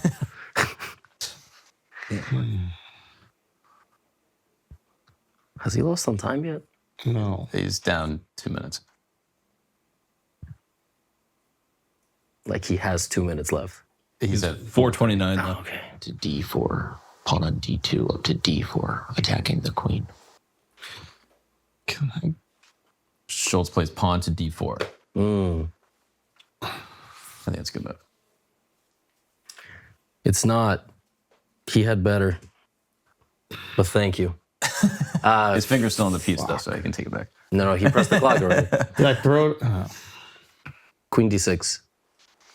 D. Queen in front of his knight. Queen d6. Yeah. So now rook on h1 over to e1. The far rook in the what's our corner. time? Move it to the center You're at e1. 620. Rook h1 to e1. Okay. He plays rook e1. Which one? That's H1 the E1. h1 to e1. Man. All right, knight takes knight. Knight takes knight. Okay. Bishop takes knight. Knight b4. Knight b4. Bishop takes pawn on b7. Your bishop on d5 takes the pawn on b7, attacking the rook.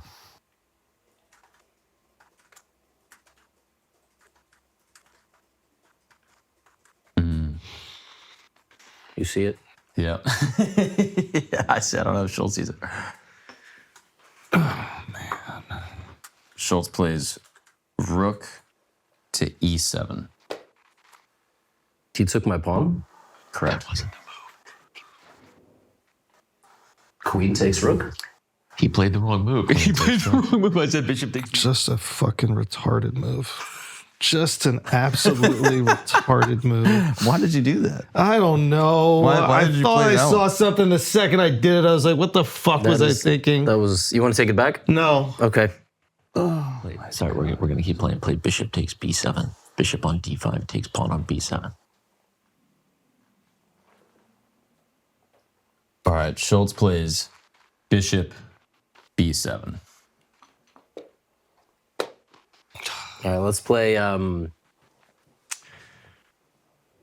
rook, the one that's under attack, to b8. Rook a b8, targeting his bishop. Rook to b8.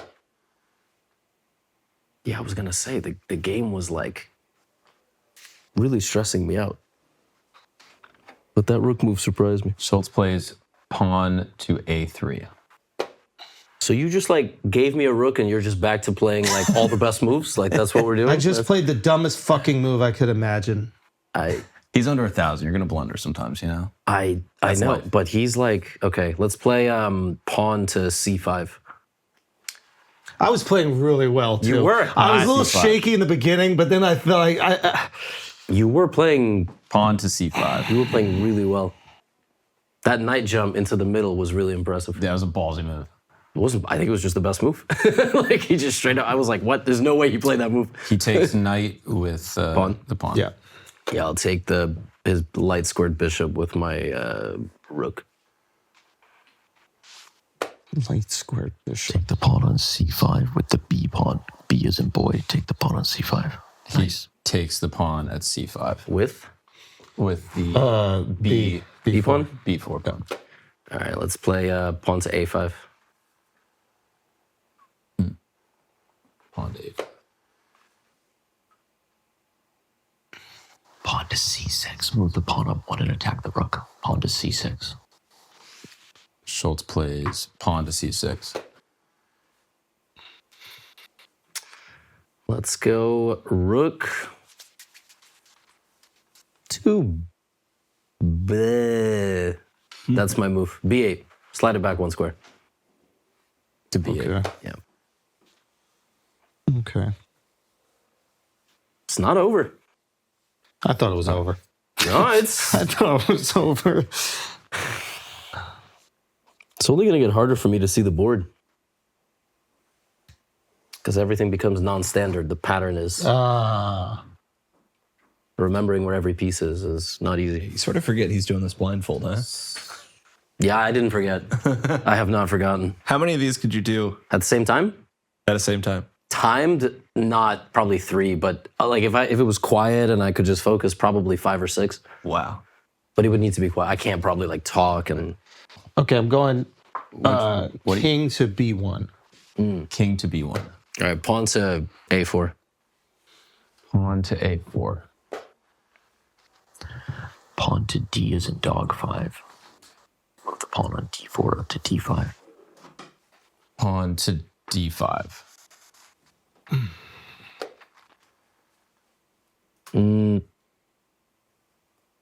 Bishop takes bishop. King takes bishop. King takes Across the board. Bishop takes bishop. King takes bishop. King takes bishop. I'll play Queen E5 check. Queen E5 check. See, like, you don't quite remember. Like, am I just losing the queen in one move? Like, because all this shit is around it, but...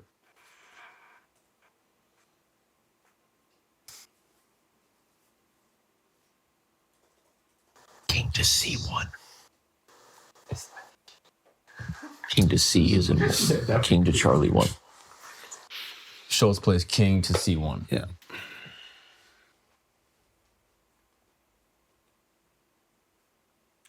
How much time do we have? Don't worry about that time. You have 3 minutes and 40 seconds. Okay.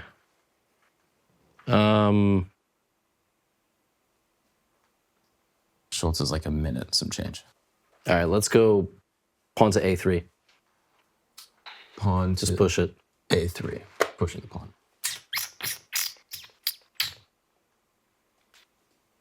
Okay. Play queen to G3. Queen to G3, try to offer a queen trade. Queen slide over 1 square to G3. Schulz plays queen to G3. Let's just do a little trade. No, I don't want Do a to. little trade. I mean, give me a little trade. Give me a little trade here. That's a fair trade, isn't it? It is. Let's go queen B2 check. Queen to B2 check. Queen, you play king to D2. D2, yeah. Yeah. No trades.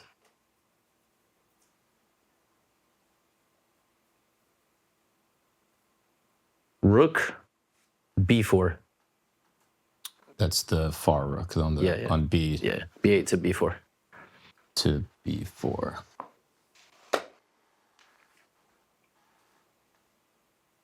All right, let's go.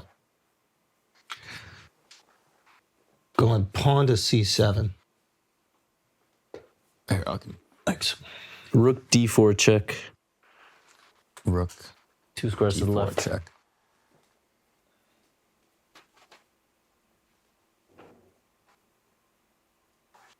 Queen to D3. You got to block with your queen and give up the queen on D3. Okay, we'll go Schulz queen plays to D3. Queen to D3. Rook takes. Rook takes queen. King takes King rook. takes rook. Oh, sorry. Yeah. How much time? You got plenty of time. I got 19 seconds. Queen back to E5. Queen To the center. E5. to E5. Yeah. Queen to E5. Yep.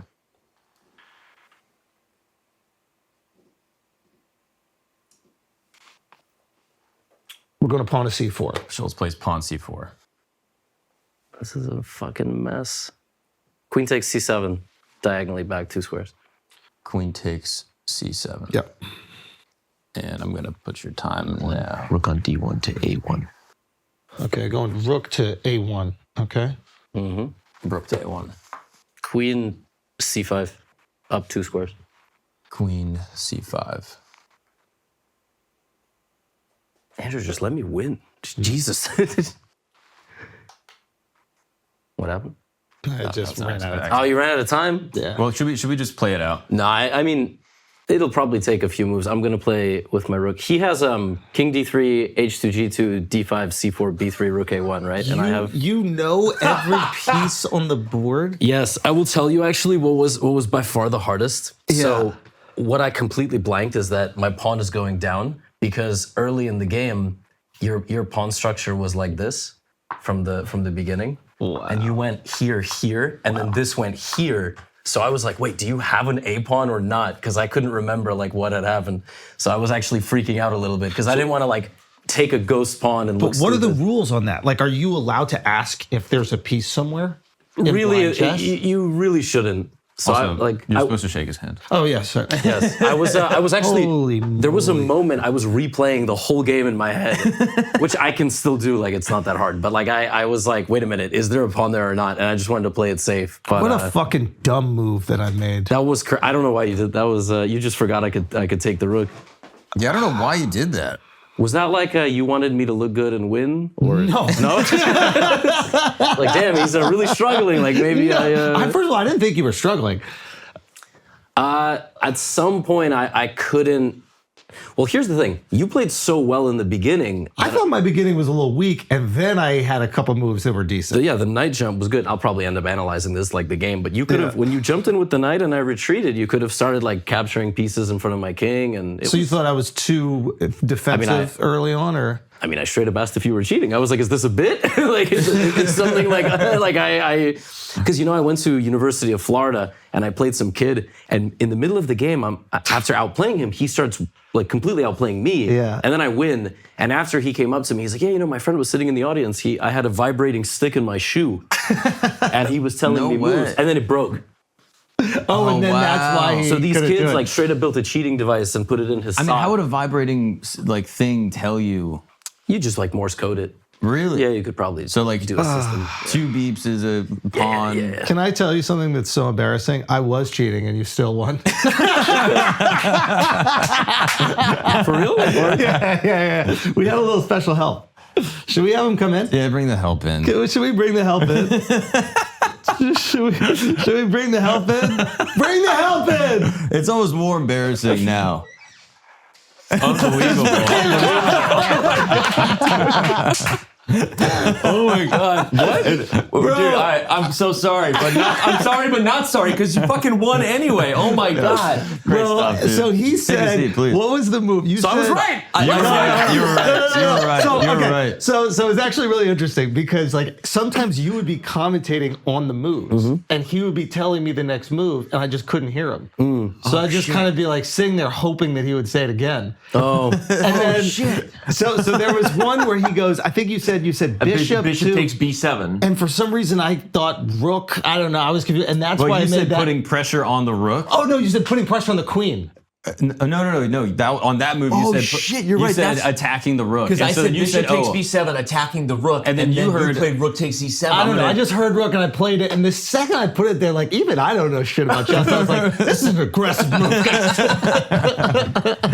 But man. you clocked it. So We've been bamboozled, run amok, and absolutely deceived. Well, Levy, so I'm sitting there, and so Lucy comes in, Yeah. because she doesn't know this was happening. So she sits next to me, and I'm like, all right, like, and she's like, oh my God, this is gonna be hilarious. You're gonna kill him. So I purposely played a slow opening to start because I that's wanted what you you off were the saying. scent. So Queen H5, all this stuff, right? Then we're just playing best engine moves. Yeah, 95. I was like, what the fuck? It's just he's playing perfect chess, and then. But you were playing all the best engine moves. Like Lucy's right there. I'm like, Levy's playing like fucking stockfish. He's playing every best move. D4 was stockfish? After Queen C5? Queen C5. No, so I was just trying to play like the second best move because I was confident we were going to win. Yeah. So at bishop takes b7 is when I obviously led Andrew astray by saying attack the rook. He heard move the rook and then shit went crazy. Well, you lost your rook, right? Like you said, rook takes, rook takes, yeah. So obviously after knight b4, I think you were about to get in big trouble because bishop takes b7. I'm going to play a3 and your position's going to start to crumble. It's so funny because I did it, and then you go, do you want to take that back? Yeah, I was like, what? It was almost like you're Oh like, you're playing so well.